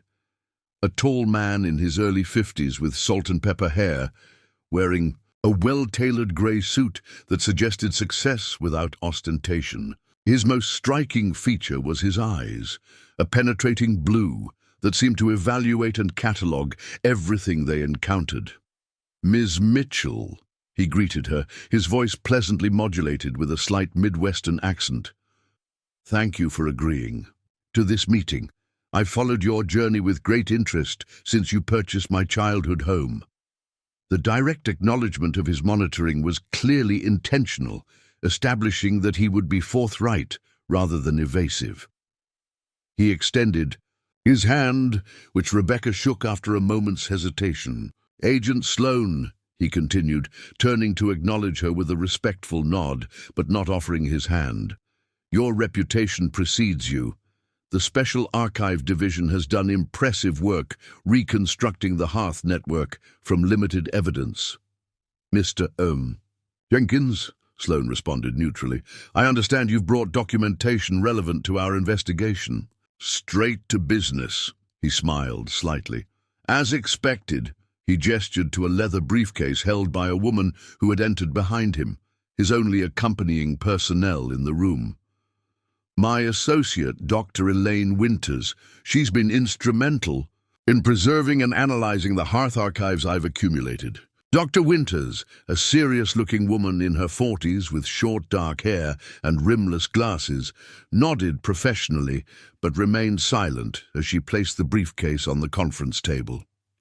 "Before we proceed," Jenkins said, taking a seat across from Rebecca, "I believe Ms. Mitchell deserves to understand her role in what's unfolding. The context of how and why she was selected is relevant to establishing trust in these proceedings." Rebecca leaned forward slightly. "I understand you orchestrated my purchase of your father's house." "Orchestrated is perhaps too strong a term," Jenkins replied. "Facilitated would be more accurate. When the property finally became available after years in probate and rental management, I ensured it would reach someone with the specific capabilities to recognize and understand what it contained." "Why not simply recover the materials yourself?" Rebecca asked. "You clearly had access."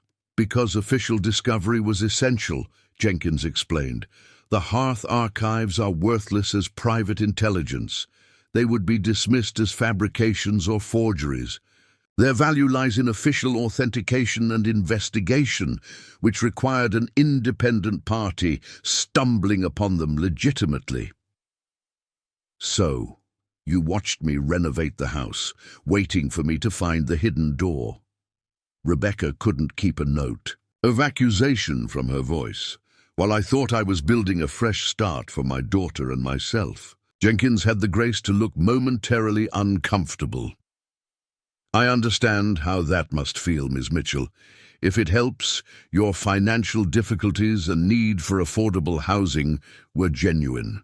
I merely ensured the property became available to You at the right moment and price point. Your renovation skills and attention to detail did the rest. You've been monitoring me ever since, Rebecca continued.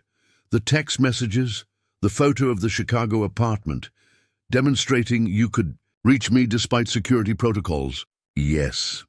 Jenkins made no attempt to deny it. I needed to establish direct communication outside official channels. Agent Sloan and her team are thorough professionals, but they operate within constraints I'm not subject to. Sloan interjected, Perhaps we should focus on the evidence you claim to have, Mr. Jenkins, specifically regarding your father's disappearance and the unauthorized continuation of HEARTH operations. Of course. Jenkins nodded to Dr. Winters, who opened the briefcase and removed several folders. What I'm about to share represents 30 years of investigation, beginning when I was 19 years old and refused to believe the official explanation. For my father's disappearance. He spread photographs across the table, surveillance images, document scans, and what appeared to be transcripts of recorded conversations. My father discovered in early 1992 that the HEARTH network had been repurposed for unauthorized domestic surveillance. He began documenting discrepancies between official authorizations and actual operations. Jenkins selected a particular document, a photocopy of a handwritten log. This is his final entry, dated March 15, 1992. He identified 3 senior officials who had authorized surveillance of American citizens without proper warrants or oversight. Rebecca examined the document, recognizing the same neat handwriting she had seen in the command post files. Harold Jenkins had meticulously recorded names, dates, and specific authorization codes that he had determined were fraudulent. 2 days after writing this, my father initiated contact with the Inspector General's office, Jenkins continued. Before he could deliver his evidence, a team arrived at our house, the house you now own, Ms. Mitchell. They identified themselves as internal security, claimed there had been a compromise of classified materials, and instructed us to pack essential items for temporary relocation. His voice remained steady, but Rebecca noted how his hands tensed as he recounted the story. My mother and I were taken to what we were told was a safe house. My father remained behind to secure sensitive materials. That was the last time we saw him. And then, Rebecca prompted when he paused, 3 days later, we were informed that my father had been killed by foreign operatives who had discovered his counterintelligence role. His body could not be recovered for national security reasons. We were given new identities and relocated to Arizona with financial support conditional on our complete silence regarding HEARTH and my father's work. Jenkins selected another folder, this one containing what appeared to be internal memos on government letterhead. It took me 12 years to discover the truth. The team that came to our house wasn't internal security. They were operating under the direct authority of this man. He placed a photograph on the table, a distinguished-looking man in his 60s wearing an expensive suit, pictured at what appeared to be a congressional hearing. William Blackwood, Agent Sloan identified, her voice perfectly controlled. Former Deputy Director of Operations at the Central Intelligence Agency from 1986 to 1995, and current Chairman of the Senate Intelligence Oversight Committee, Jenkins added. The man who authorized my father's elimination has spent the past 30 years ascending through positions that ensure the HEARTH archives remain buried and inaccessible. Rebecca studied the photograph, trying to reconcile the dignified public servant with the alleged architect of a domestic surveillance program and possibly murder. You have proof of his involvement. I have documentation establishing his role in the unauthorized continuation of HEARTH operations, his knowledge of domestic surveillance activities, and his direct orders regarding the containment of potential security breaches, including my father. Jenkins turned to Sloan. What I don't have is official authority to act on this evidence. That's where your investigation comes in, Agent Sloan. Sloan studied the documents without revealing any reaction. These materials will need to be authenticated and incorporated into our official investigation. If verified, they represent significant evidence of unauthorized operations and potential criminal conduct. There's more, Jenkins said, nodding to Dr. Winters, who removed a final folder from the briefcase. The HEARTH network wasn't deactivated in 2003, as you've likely concluded from the Command Post Alpha records. It was transformed.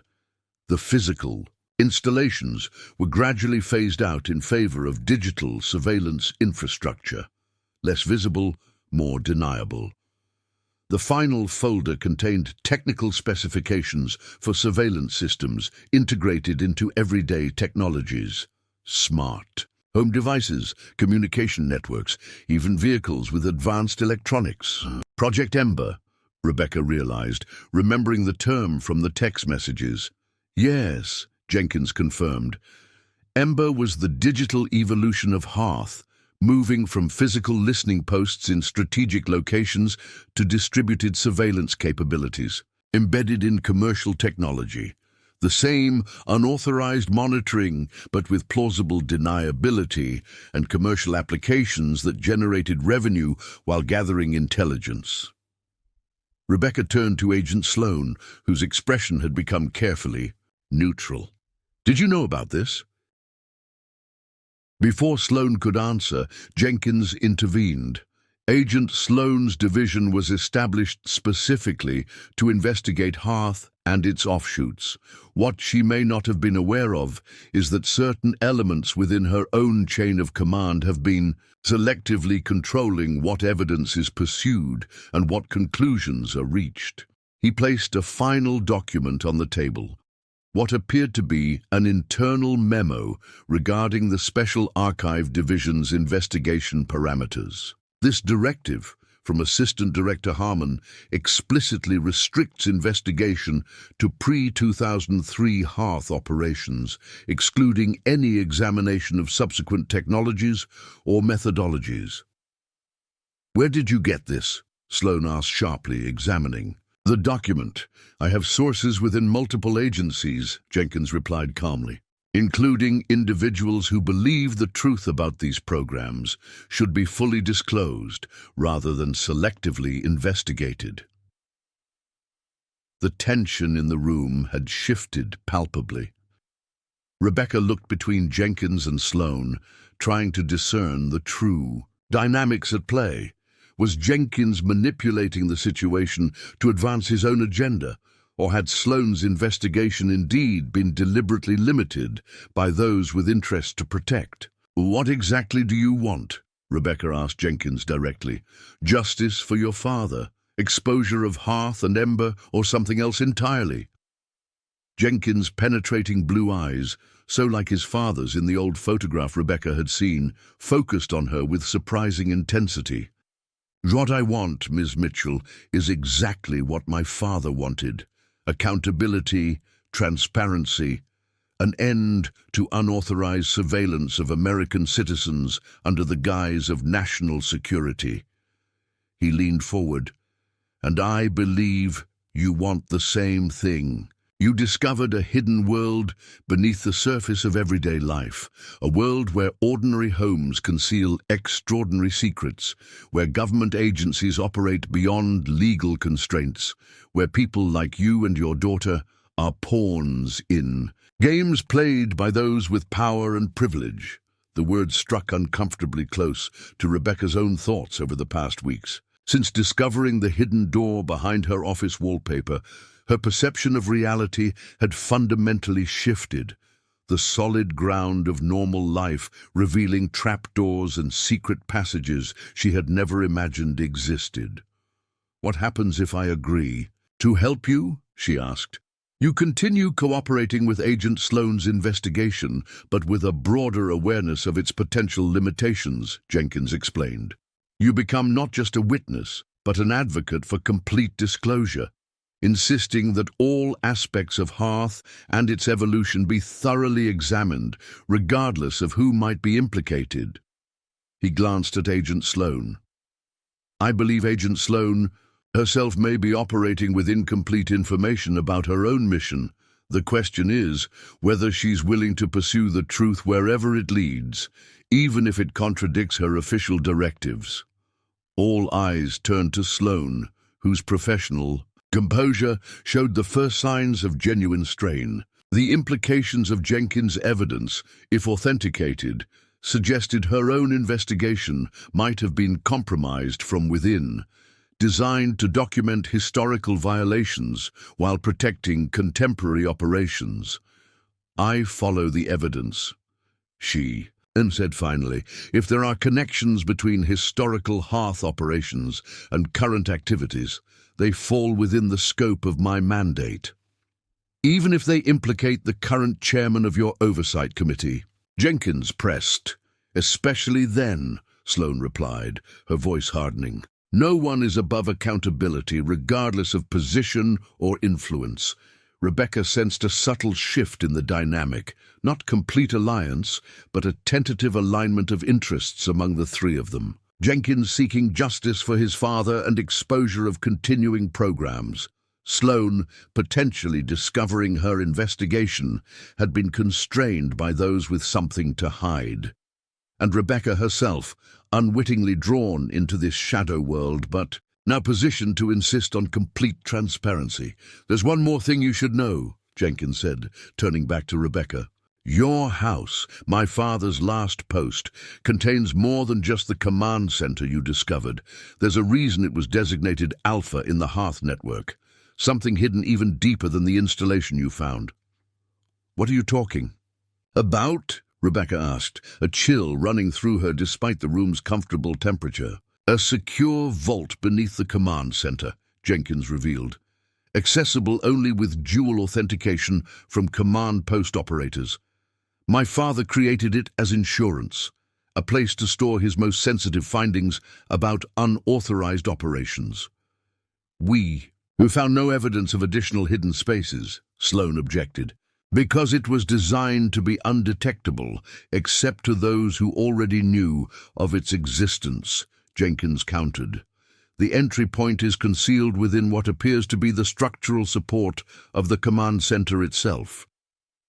Rebecca's architect's mind immediately began analyzing the space she had discovered, calculating where such a vault might be positioned relative to the house's foundation and overall structure.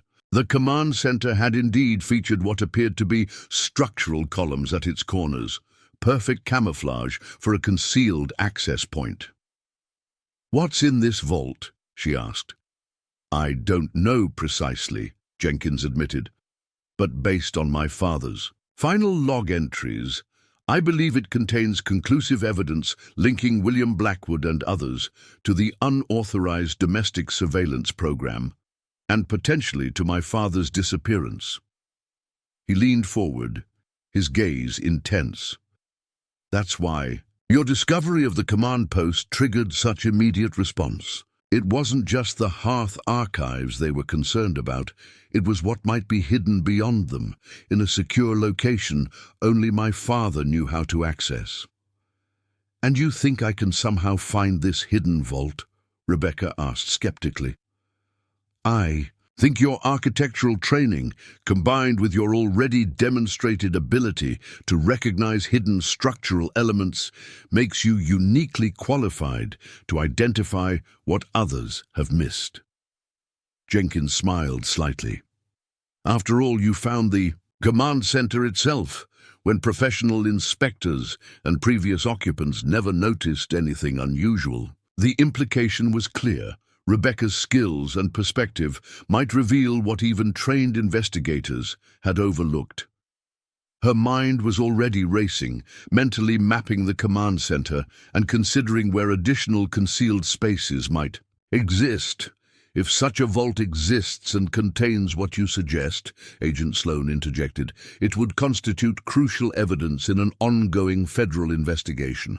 Any attempt to access it would need to be conducted under proper supervision and documentation protocols. Of course, Jenkins agreed smoothly.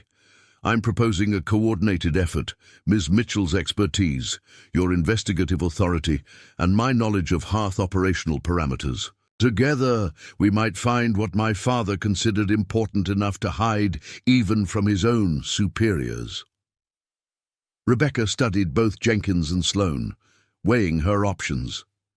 The possibility of a deeper secret beneath the already astonishing discovery she had made was simultaneously fascinating and terrifying. What if Jenkins was manipulating her for his own purposes? What if Sloan's investigation was indeed compromised from within? Yet the architect in her couldn't resist the challenge of a hidden space waiting to be discovered, especially one that might provide answers to the questions that had consumed her since removing that first piece of wallpaper in her office. "If I agree to help look for this vault," she said finally, "I need absolute guarantees regarding Zoe's safety. Whatever we find, whoever it implicates, my daughter remains completely protected and removed from any potential consequences." "You have my word," Jenkins promised immediately, "and the full resources of my division," Sloan added. "Your daughter's security is non-negotiable."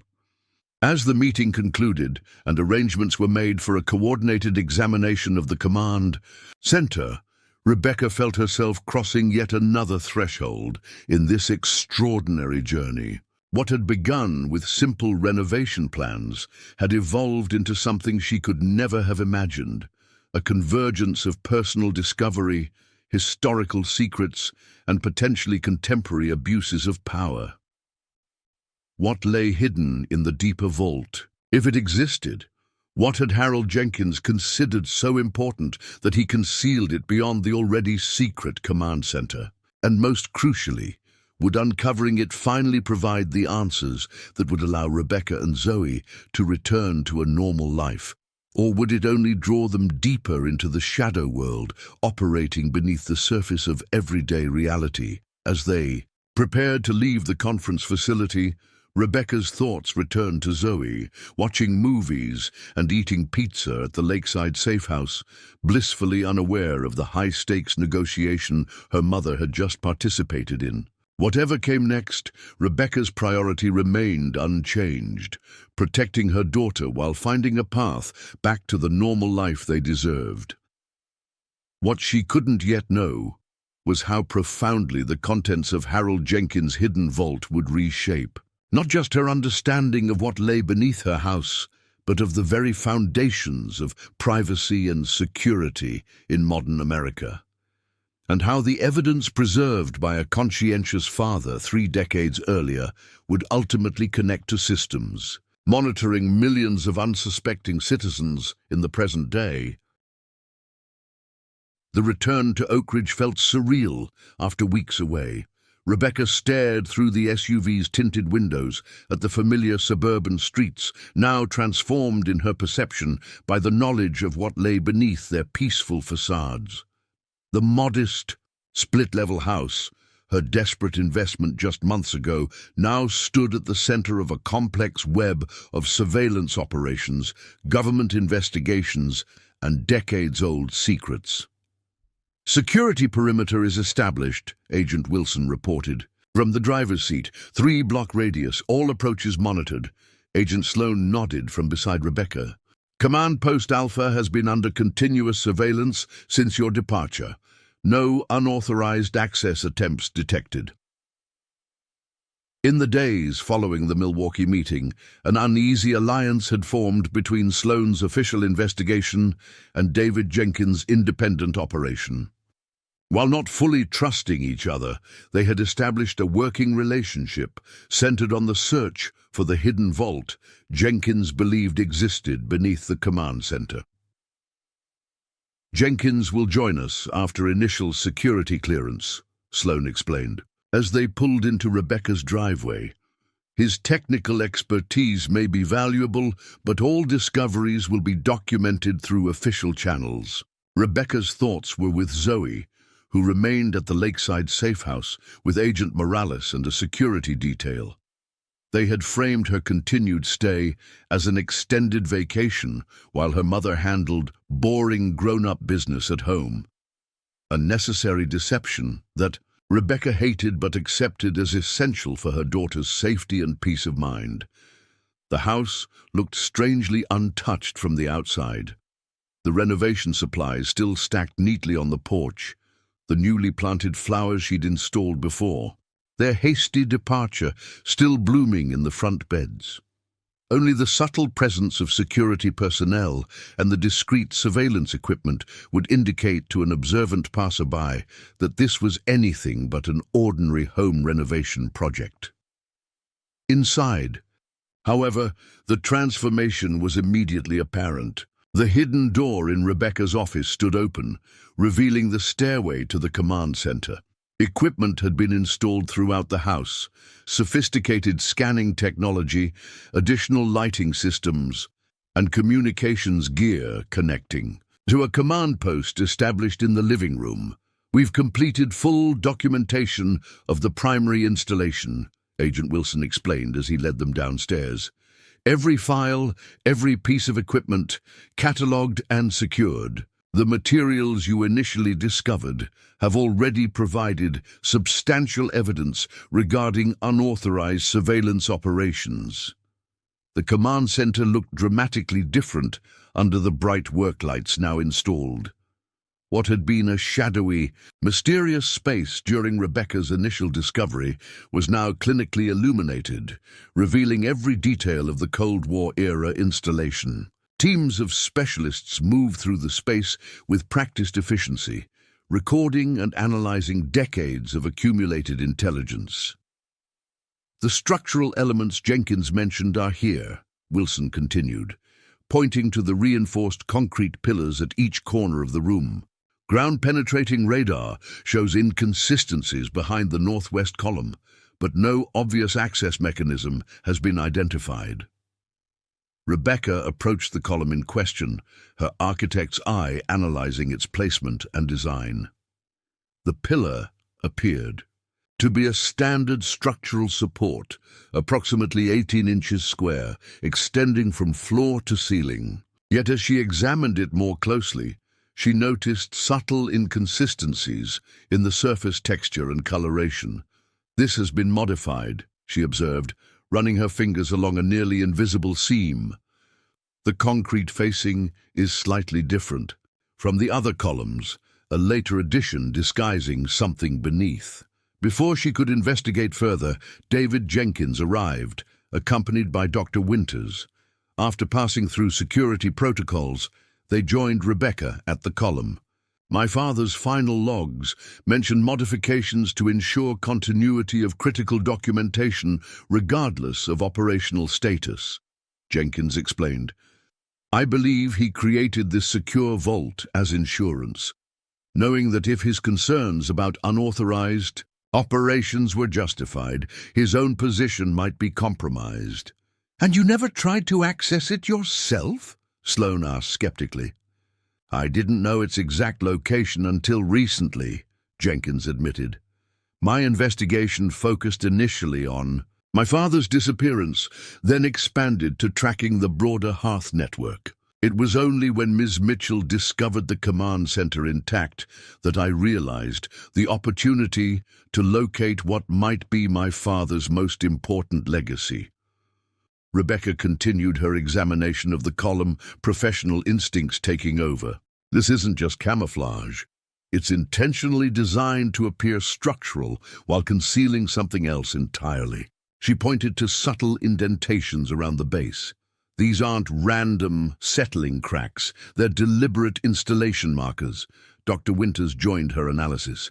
"Based on other HEARTH security systems we've documented, access might require multiple authentication points rather than a single mechanism." Following this insight, Rebecca began a methodical examination of the column's features, looking for anything that might function as an authentication system. Near the top, almost at ceiling height, she discovered a small, discolored section of concrete. "I need a ladder or step stool," she requested, and one was quickly provided. Standing on the elevated platform, Rebecca examined the discolored section more closely. Pressing gently revealed a slight give in what appeared to be solid concrete. "There's something here," she announced. "A concealed panel of some kind." Jenkins immediately climbed up beside her. "My father was methodical about backup systems. If this follows standard HEARTH protocols, it would require dual authentication, likely biometric plus code entry." Rebecca carefully applied pressure to the panel, which slid aside to reveal a small scanning device, antiquated by modern standards but sophisticated for the early 1990s. "Fingerprint scanner," Dr. Winters identified, "probably configured for authorized operators only," which would have included Harold Jenkins and possibly his wife, Sloan noted, neither of whom are available. David Jenkins studied the scanner thoughtfully. "My father would have considered contingencies for emergency access if I was included as a backup authentication." He hesitated only briefly before placing his right thumb against the scanner. For a moment, nothing happened. Then, a soft mechanical hum emanated from the column, and a green light illuminated on the scanner. "Partial authentication accepted," announced a computerized voice that sounded jarringly obsolete in the modern era. "Secondary verification required at primary console." All eyes turned to the command center's main desk, where Harold Jenkins had once coordinated HEARTH operations. A previously inactive section of the control panel had illuminated, revealing another scanner and what appeared to be a numeric keypad. "The system recognized you," Rebecca observed as they moved to the desk. "My father was nothing if not thorough." "In his contingency planning," Jenkins replied. "He must have included me in the authentication protocols before his disappearance, perhaps anticipating that I might someday need access." The secondary verification panel presented a more complex challenge. Not just a fingerprint scanner, but also a code entry requirement. Jenkins placed his thumb on the scanner, which again illuminated green, but the keypad awaited a numeric sequence he didn't possess. 6 digits based on the display, Dr. Winters noted. "Consistent with other HEARTH security protocols." Rebecca thought back to her initial discovery of the command center, remembering the code she had found hidden in the baseboard, 051960, which she had interpreted as a date. Could it be the same as the entrance code? May 1960, the establishment date of the original HEARTH program. "Possible, but risky to attempt without confirmation," Sloan cautioned. "These systems often lock down permanently after multiple failed attempts." Jenkins considered this, then shook his head. "My father wouldn't have used the same code for both access points. Too obvious a security risk. He would have chosen something with personal significance, but not easily guessable." As the team debated potential approaches, Rebecca's mind returned to the family photograph she had found during her initial exploration. Harold, Margaret, and young David Jenkins standing proudly in front of the house. The caption had included a date she hadn't focused on at the time. "When was your family assigned to this installation?" she asked Jenkins suddenly. "August 1968, he replied without hesitation. "I was barely 5 years old." "Try 81968, Rebecca suggested, "the date your family began their tenure here." Jenkins entered the sequence carefully. For a moment, silence filled the command center. Then a series of mechanical sounds emanated from the northwest column, locks disengaging, hidden mechanisms activating. The concrete facing of the column split along its concealed seams and retracted, revealing a hidden vault roughly 5 feet square. Unlike the aging technology of the main command center, the vault appeared to contain more modern equipment, a standalone computer system, digital storage devices, and rows of carefully organized files. My God, Sloane breathed, approaching the revealed chamber. A completely separate documentation system. My father's insurance policy, Jenkins confirmed, emotion finally breaking through his controlled demeanor. Everything he discovered about the unauthorized continuation of HEARTH, preserved and protected, waiting to be found. The documentation process moved with methodical precision as Sloane's team catalogued and secured the vault's contents. The computer system, cutting edge for the early 1990s, was carefully examined by technical specialists, its data extracted through painstaking processes designed to preserve the integrity of decades-old digital storage. The most immediately significant discovery was a sealed envelope marked, "In event of my disappearance," in Harold Jenkins' distinctive handwriting. Inside was a detailed account of his growing concerns about HEARTH operations, specific instances of unauthorized surveillance targeting American citizens, and copies of directives he had questioned from senior officials, including William Blackwood, whose signature appeared on several documents authorizing domestic operations without proper legal warrants. "This is definitive," Sloane acknowledged after reviewing the materials. "Direct evidence of illegal operations and deliberate circumvention of oversight mechanisms." More devastating was Harold Jenkins' final entry, dated March 16, 1992, the day before he disappeared. He had documented a conversation with Blackwood in which he had raised concerns about targeting American journalists and academics. Blackwood's response, recorded verbatim, was chilling. "The distinction between foreign and domestic threats has become obsolete. We'll determine appropriate targeting parameters without interference from outdated legal constraints." When Harold had indicated his intention to report these concerns through proper channels, Blackwood had reportedly replied, "That would be unwise for you and your family's continued well-being." The threat was unmistakable, as was the timing. Harold Jenkins had disappeared the very next day. "This is what we've been looking for," David Jenkins said quietly, his voice thick with emotion as he read his father's final words. Direct evidence of the threats that preceded his disappearance. But the vault contained more than just historical documentation. As the technical team analyzed the computer system, they discovered that Harold Jenkins had implemented an automated data collection protocol that continued long after his disappearance, regularly backing up command center operations until the system was finally shut down in 2003. "He created a silent witness," Dr. Winters explained as the data was extracted. "Everything happening in the command center was secretly logged and stored here, even after he was gone. Most significantly, the system had captured communications regarding its own creator's fate. Buried in the digital archives were transcripts of communications between Blackwood and the team sent to the Jenkins home in March 1992. The clinical discussions of neutralizing the security breach and permanent resolution of the Jenkins situation left little doubt about Harold's ultimate fate.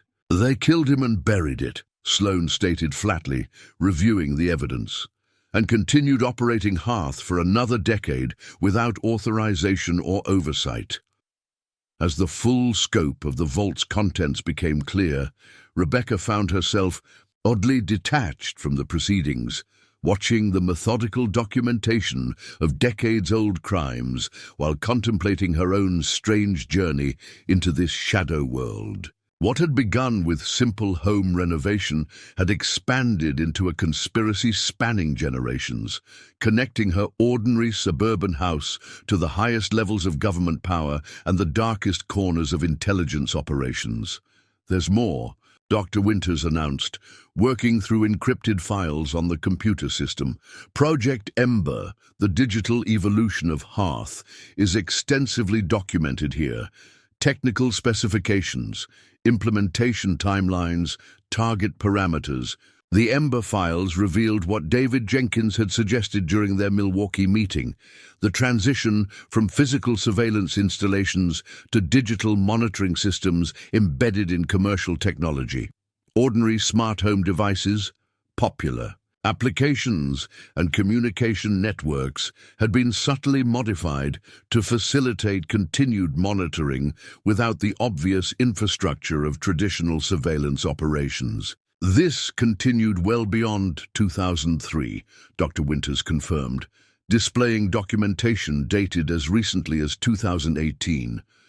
The methodology evolved, but the objective remained consistent: broad-spectrum monitoring without judicial oversight or legal constraints. That surveillance infrastructure still exists, Jenkins added, integrated so thoroughly into everyday technology that most people have voluntarily installed it in their homes, cars, and pockets. Rebecca thought of her own smart devices, the applications on her phone, the connected systems she had planned to install during her home renovation. The boundaries between consumer convenience and surveillance capability had blurred beyond recognition, creating a world where privacy existed only as an illusion. "What happens now?" she asked, turning to Agent Sloan. "With all of this evidence?" Sloan's expression was grave but determined. "Now we follow procedure. The evidence is documented, authenticated, and secured. Reports are submitted through proper channels. Investigations are opened into individuals identified in the documentation, regardless of their current positions or connections. And if those proper channels include people implicated in these files," Jenkins challenged. "William Blackwood chairs the Senate committee that oversees your department, Agent Sloan. How confident are you that this evidence will receive objective evaluation?" "I understand your concern," Sloan acknowledged. "But there are protocols for handling evidence implicating oversight authorities: Inspector General reviews, independent counsel appointments, congressional notification requirements, all of which can be delayed, obstructed, or misdirected by those with sufficient influence," Jenkins countered. "My father trusted the system too, believed that proper procedures would protect the truth. That trust cost him his life." The tension between institutional procedure and practical reality hung in the air as the team continued processing the vault's contents. Rebecca found herself caught between these perspectives, understanding Sloan's commitment to lawful process, while recognizing Jenkins's justified skepticism given his family's history. After hours of continuous documentation, a preliminary inventory of the vault had been completed. The evidence was devastating, not just regarding Harold Jenkins' fate, but documenting decades of unauthorized surveillance expanning far beyond legitimate national security concerns to include political opponents, activist organizations, journalists, and ordinary citizens whose communications had been swept up in increasingly broad collection parameters. As the team prepared to transport the materials to secure facilities for further analysis, Rebecca pulled Sloan aside. "What about my house?" she asked quietly. "What happens to it now? Can Zoe and I ever really live here again, knowing what it was, what might still be hidden in its walls?" Sloan considered the question carefully. "The physical installation will be decommissioned and secured once documentation is complete. Any remaining surveillance equipment will be removed. Structurally, there's no reason you couldn't continue living here." "That wasn't really my question," Rebecca clarified. "Can I ever look at these walls the same way? Can I sleep soundly, knowing? What happened to Harold Jenkins? Can I let Zoe grow up in a house that was purpose-built for surveillance?" Understanding dawned in Sloan's eyes. "The house itself isn't the problem," she observed. "It's what it represents now in your understanding of the world. The question is whether you can reconcile what you've discovered with the life you were trying to build."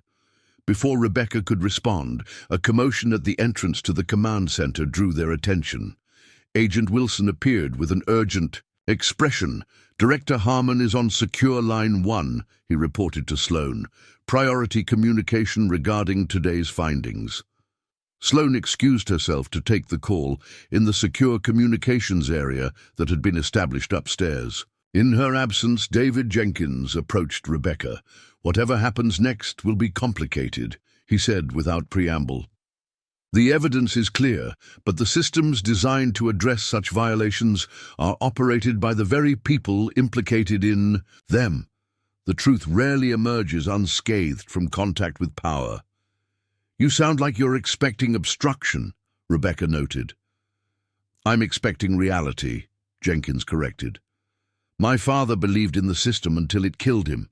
I've spent 30 years learning how that system actually functions, not as described in civics textbooks, but as practiced in the shadows where accountability becomes an inconvenience.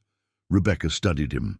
This man whose childhood home she now owned, whose father had disappeared from the very space they stood in, whose life had been shaped by the same secrets that had now engulfed her own. What would you do, she asked finally, if this was still your house, your discovery? I would recognize that information is only valuable when it reaches those who can act on it, Jenkins replied carefully. Official channels have their place, but history is shaped by truth that reaches the public, not truth that's contained within institutional boundaries. The implication was clear. Jenkins believed full public disclosure was necessary to ensure accountability, regardless of official procedures. Before Rebecca could respond, Sloan returned, her expression tense. Director Harmon has ordered immediate secure transport of all materials to headquarters, she announced. Priority classification has been applied to all aspects of the HEARTH investigation. Meaning what, exactly? Rebecca asked. Meaning limited access, compartmentalized analysis, restricted reporting channels. Sloan's professional demeanor remained intact, but Rebecca detected a note of concern in her voice. Standard procedure for intelligence matters with national security implications. Jenkins's expression hardened. And convenient for those implicated. In the files, national security has always been the shroud used to conceal accountability. I follow orders, Mr. Jenkins, Sloan replied evenly, but I also follow evidence. The materials discovered here will be properly documented and investigated, regardless of who might be implicated.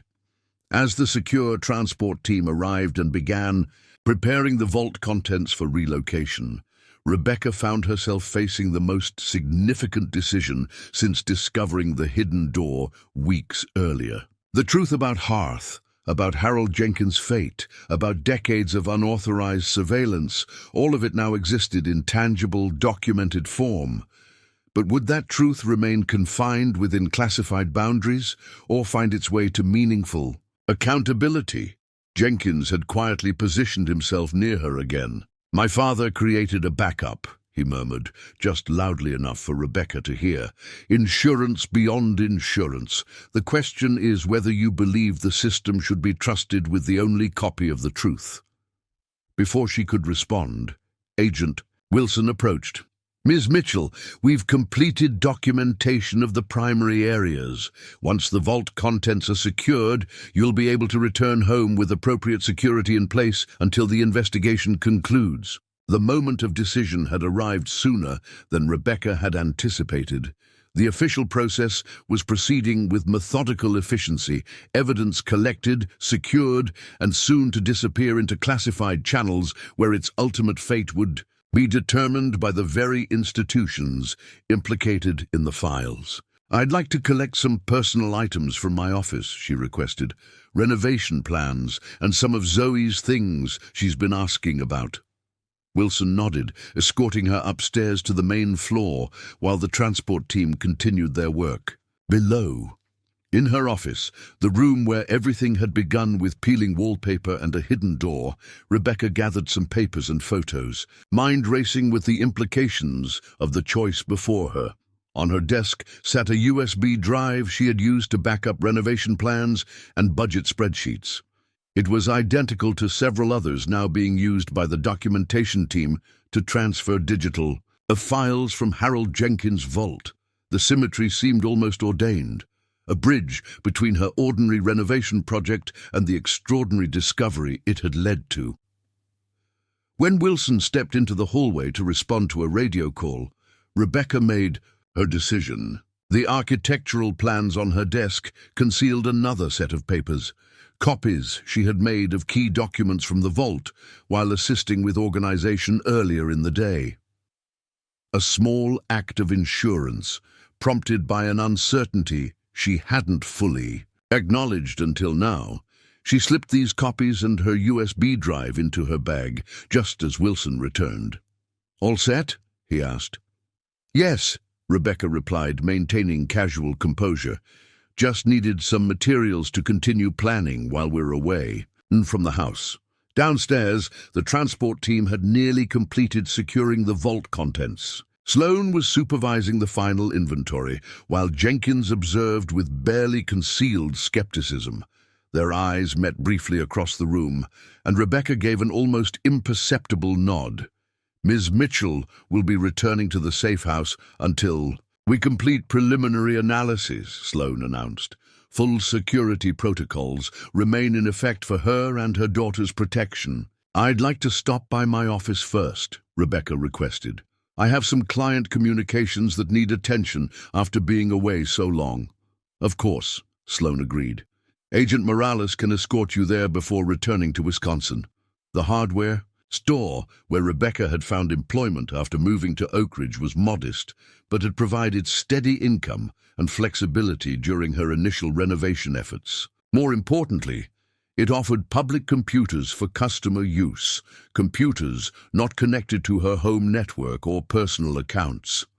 While Agent Morales waited discreetly by the entrance, Rebecca used one of these public terminals under the pretext of checking work schedules and inventory orders. What she actually accessed was a secure email platform Jenkins had referenced in earlier communications, one specifically designed for confidential information transfer.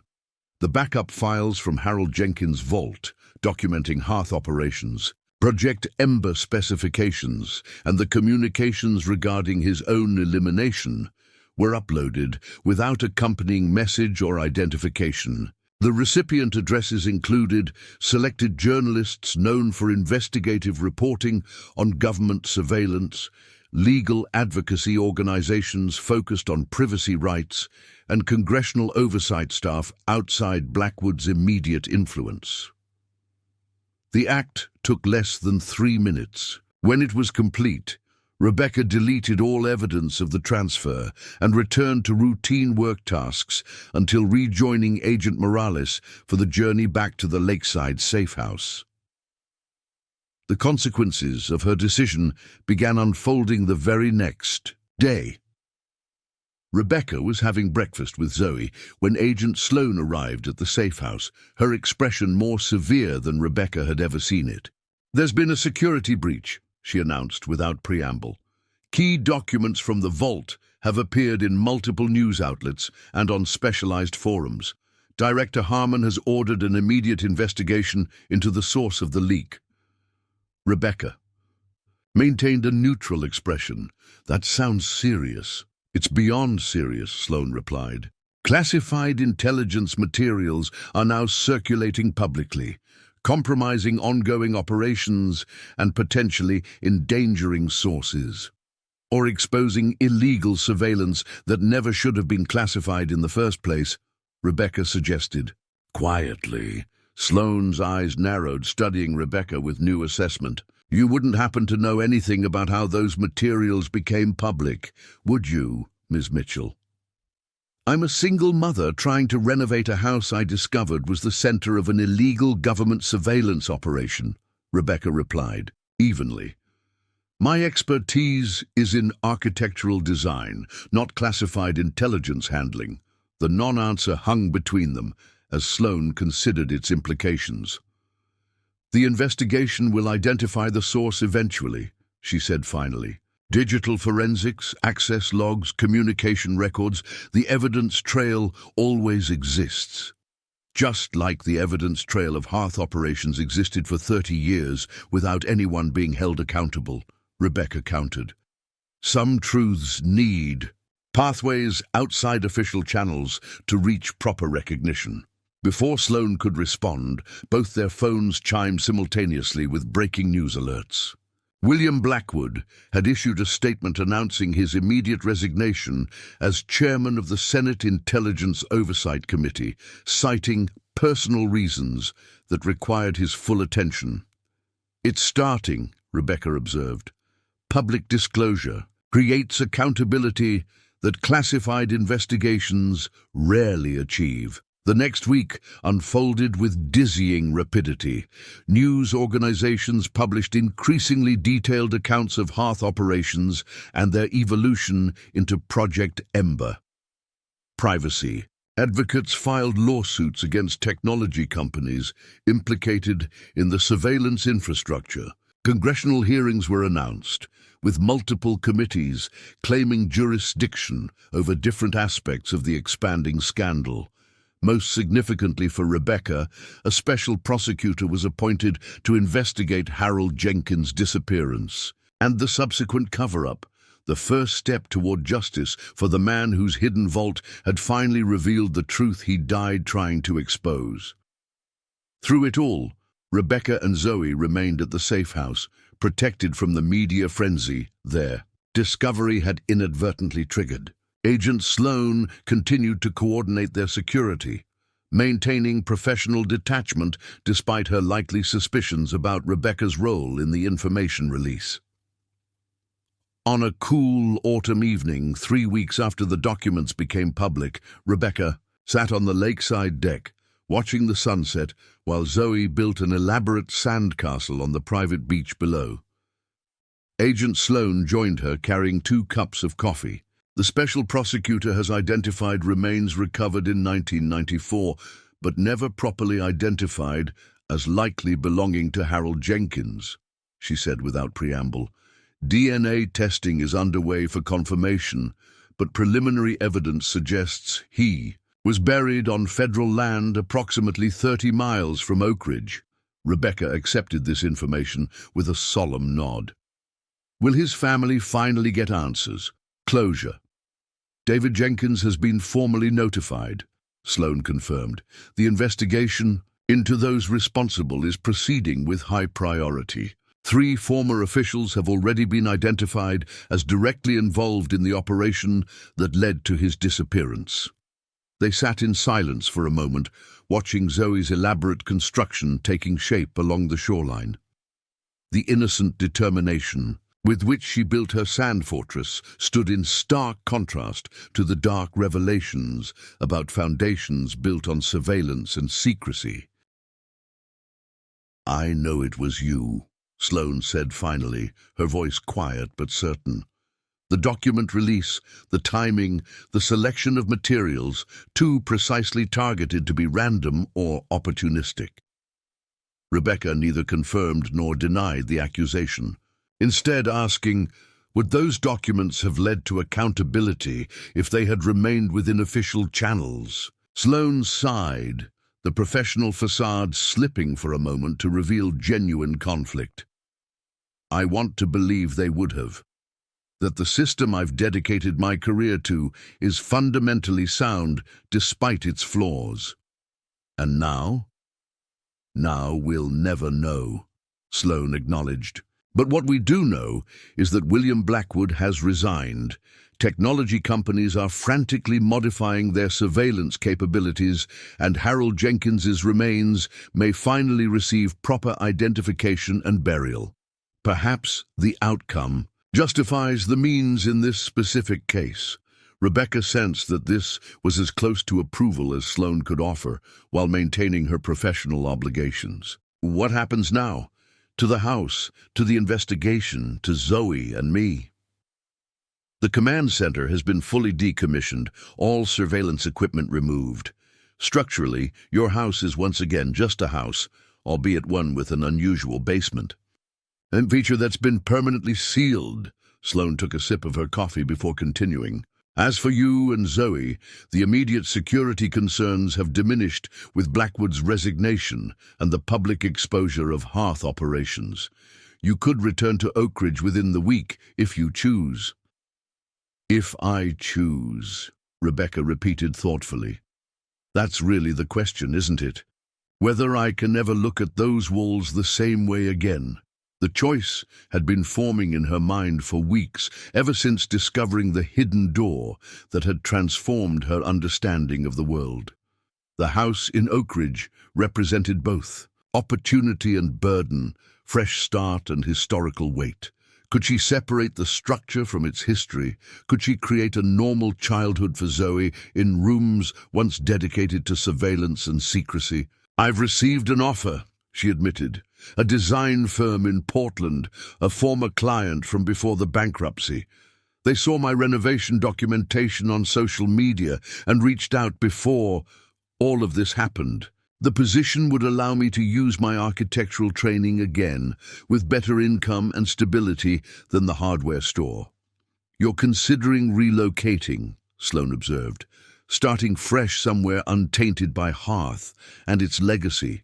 Rebecca nodded. "The house served its purpose, both for me and apparently for larger historical justice. But I'm not sure Zoe and I belong there anymore. Some discoveries change your path permanently. What about the renovation work you've already completed, the investment you've made?" Ironically, the publicity surrounding the historically significant Cold War installation has dramatically increased the property's value, Rebecca explained, with a wry smile. "Several museums and historical preservation organizations have expressed interest in acquiring it. I could sell for significantly more than I invested, providing capital for a fresh start in Portland." Down on the beach, Zoe had completed her sandcastle, an elaborate structure with towers, walls, and a moat filled with lake water.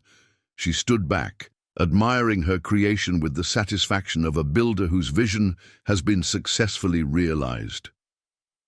"She's resilient," Sloan noted, following Rebecca's gaze. "Children often adapt to extraordinary circumstances better than adults expect." "She deserves ordinary circumstances," Rebecca replied firmly. "A home without hidden doors and classified histories. A mother whose renovation projects don't uncover government conspiracies." "And you? What do you deserve after being drawn into all this?" Rebecca considered the question thoughtfully.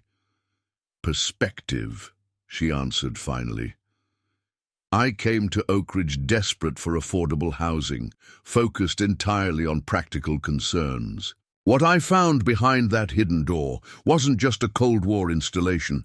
It was a reminder that the world is more complex, more interconnected, more consequential than our daily concerns sometimes allow us to recognize." She watched as Zoe began, adding decorative shells to her castle towers. "I'll take that awareness with me, to Portland or wherever we go next. The understanding that ordinary places can conceal extraordinary truths, that seemingly small decisions can have profound implications, that sometimes removing old wallpaper reveals foundations that need to be examined rather than covered up." Again, 1 week later, Rebecca stood in the empty living room of the Oakridge house, surveying the space one final time. The renovation had been left partially completed, enough to demonstrate the property's potential while leaving historical elements intact for the Preservation Trust, that had purchased it for significantly above market value. The command center below remained sealed but documented, its existence acknowledged rather than concealed, its history preserved as a tangible reminder of both government overreach and the power of individual conscience. Harold Jenkins's legacy would live on, not just through the truth he had preserved in his hidden vault, but through the physical space where he had made his stand against unauthorized surveillance. Zoe waited in the car with Agent Morales, excited about the cross-country drive to Portland and the new adventure awaiting them. She had said her goodbyes to the house the previous day, leaving a handmade card in what had briefly been her bedroom. a touching gesture toward a place that, despite everything, had been their first owned home together. David Jenkins appeared in the doorway, having requested this final meeting before Rebecca's departure. "The special prosecutor confirmed the remains belong to my father," he said without preamble. "They'll be released for proper burial next month." "I'm glad," Rebecca replied sincerely. "He deserved that dignity at minimum." What he deserved was to see the truth he preserved finally acknowledged, Jenkins corrected, "which wouldn't have happened without your discovery and your decision to ensure that truth reached the public." Rebecca neither confirmed nor denied her role in the document release, but the shared understanding hung between them nonetheless. "The house will become a small museum and educational center," Jenkins continued, "focused on privacy rights, surveillance history, and government accountability. My father would have appreciated the transformation of his final post into a vehicle for public awareness." "And what about you?" Rebecca asked. "After 30 years seeking answers, where do you go from here?" "The journey doesn't end with discovering truth. It continues with preserving it," Jenkins replied. "Sentinel Dynamics will refocus its resources on privacy advocacy and technological counterbalance to surveillance infrastructure. Project Ember created systems that continue to operate despite the public revelations. The work of ensuring genuine accountability has only begun." Rebecca understood his commitment, the son continuing the father's mission with new tools and approaches. Her own path led elsewhere, away from hidden installations and classified secrets toward rebuilding a normal life for herself and Zoe. Yet she recognized that her brief intersection with this shadow world had permanently altered her perspective. "The architect in me sees something poetic in this house's journey," she observed, looking around the space one last time. "Built to conceal, it ultimately revealed. Designed for secrecy, it finally exposed truth. Every structure tells a story. This one just happened to be more consequential than most." Jenkins nodded in appreciation of the sentiment. "Safe travels to Portland. If you ever need anything, I know how to find you," Rebecca completed the thought. "Though I'm rather hoping for a future with fewer hidden doors and classified files, don't we all?" Jenkins replied with a rueful smile. "Though perhaps the most important lesson from all of this is that awareness of what exists behind walls doesn't have to define our lives. It just informs how we construct what comes next." With that philosophy in mind, Rebecca locked the front door of the Oakridge house for the final time, returning the key to Jenkins as the property's new historical steward. Her own key ring was lighter now, carrying only the essentials needed for the journey ahead, the practical implements of a life focused on building rather than uncovering. As she joined Zoe in the car, her daughter's excited chatter about their new adventure washed over her like a cleansing tide. The rearview mirror framed the split-level house growing smaller as they drove away, an ordinary suburban structure that had briefly served as the epicenter of extraordinary revelations. "Ready for our next chapter?" Rebecca asked, reaching over to squeeze Zoe's hand. "Totally," Zoe enthused. "Do you think our new house will have any secret rooms?" Rebecca laughed despite herself. "I think we've had enough secrets to last a lifetime. Let's focus on creating something transparent and honest this time around." As they turned onto the main road leading out of Oakridge, Rebecca felt the weight of recent months beginning to lift. The house behind them would preserve its historical significance. Harold Jenkins would receive proper recognition for his courage, and those responsible for decades of unauthorized surveillance would face appropriate consequences. Her role in that story had concluded, making space for whatever came next. What had begun with peeling wallpaper had evolved into something none of them could have anticipated: the exposure of decades-long government overreach, accountability for long-buried secrets, and a fundamental reassessment of privacy in the digital age. A single mother's desperate property purchase had inadvertently changed the course of history. Yet, as Portland beckoned in the distance and Zoe chatted happily beside her, Rebecca found herself focusing not on the extraordinary discovery behind them, but on the ordinary future ahead: architectural projects, school activities, weekend adventures, and the simple pleasure of creating a home defined by their hopes rather than someone else's secrets. The hidden door had led to truth, but the open road led to possibility. And that, Rebecca decided as they crossed the state line, was the more valuable discovery in the end. Up next, you've got two more standout stories right on your screen. If this one hit the mark, you won't want to pass these up. Just click and check them out. And don't forget to subscribe and turn on the notification bell so you don't miss any upload from us.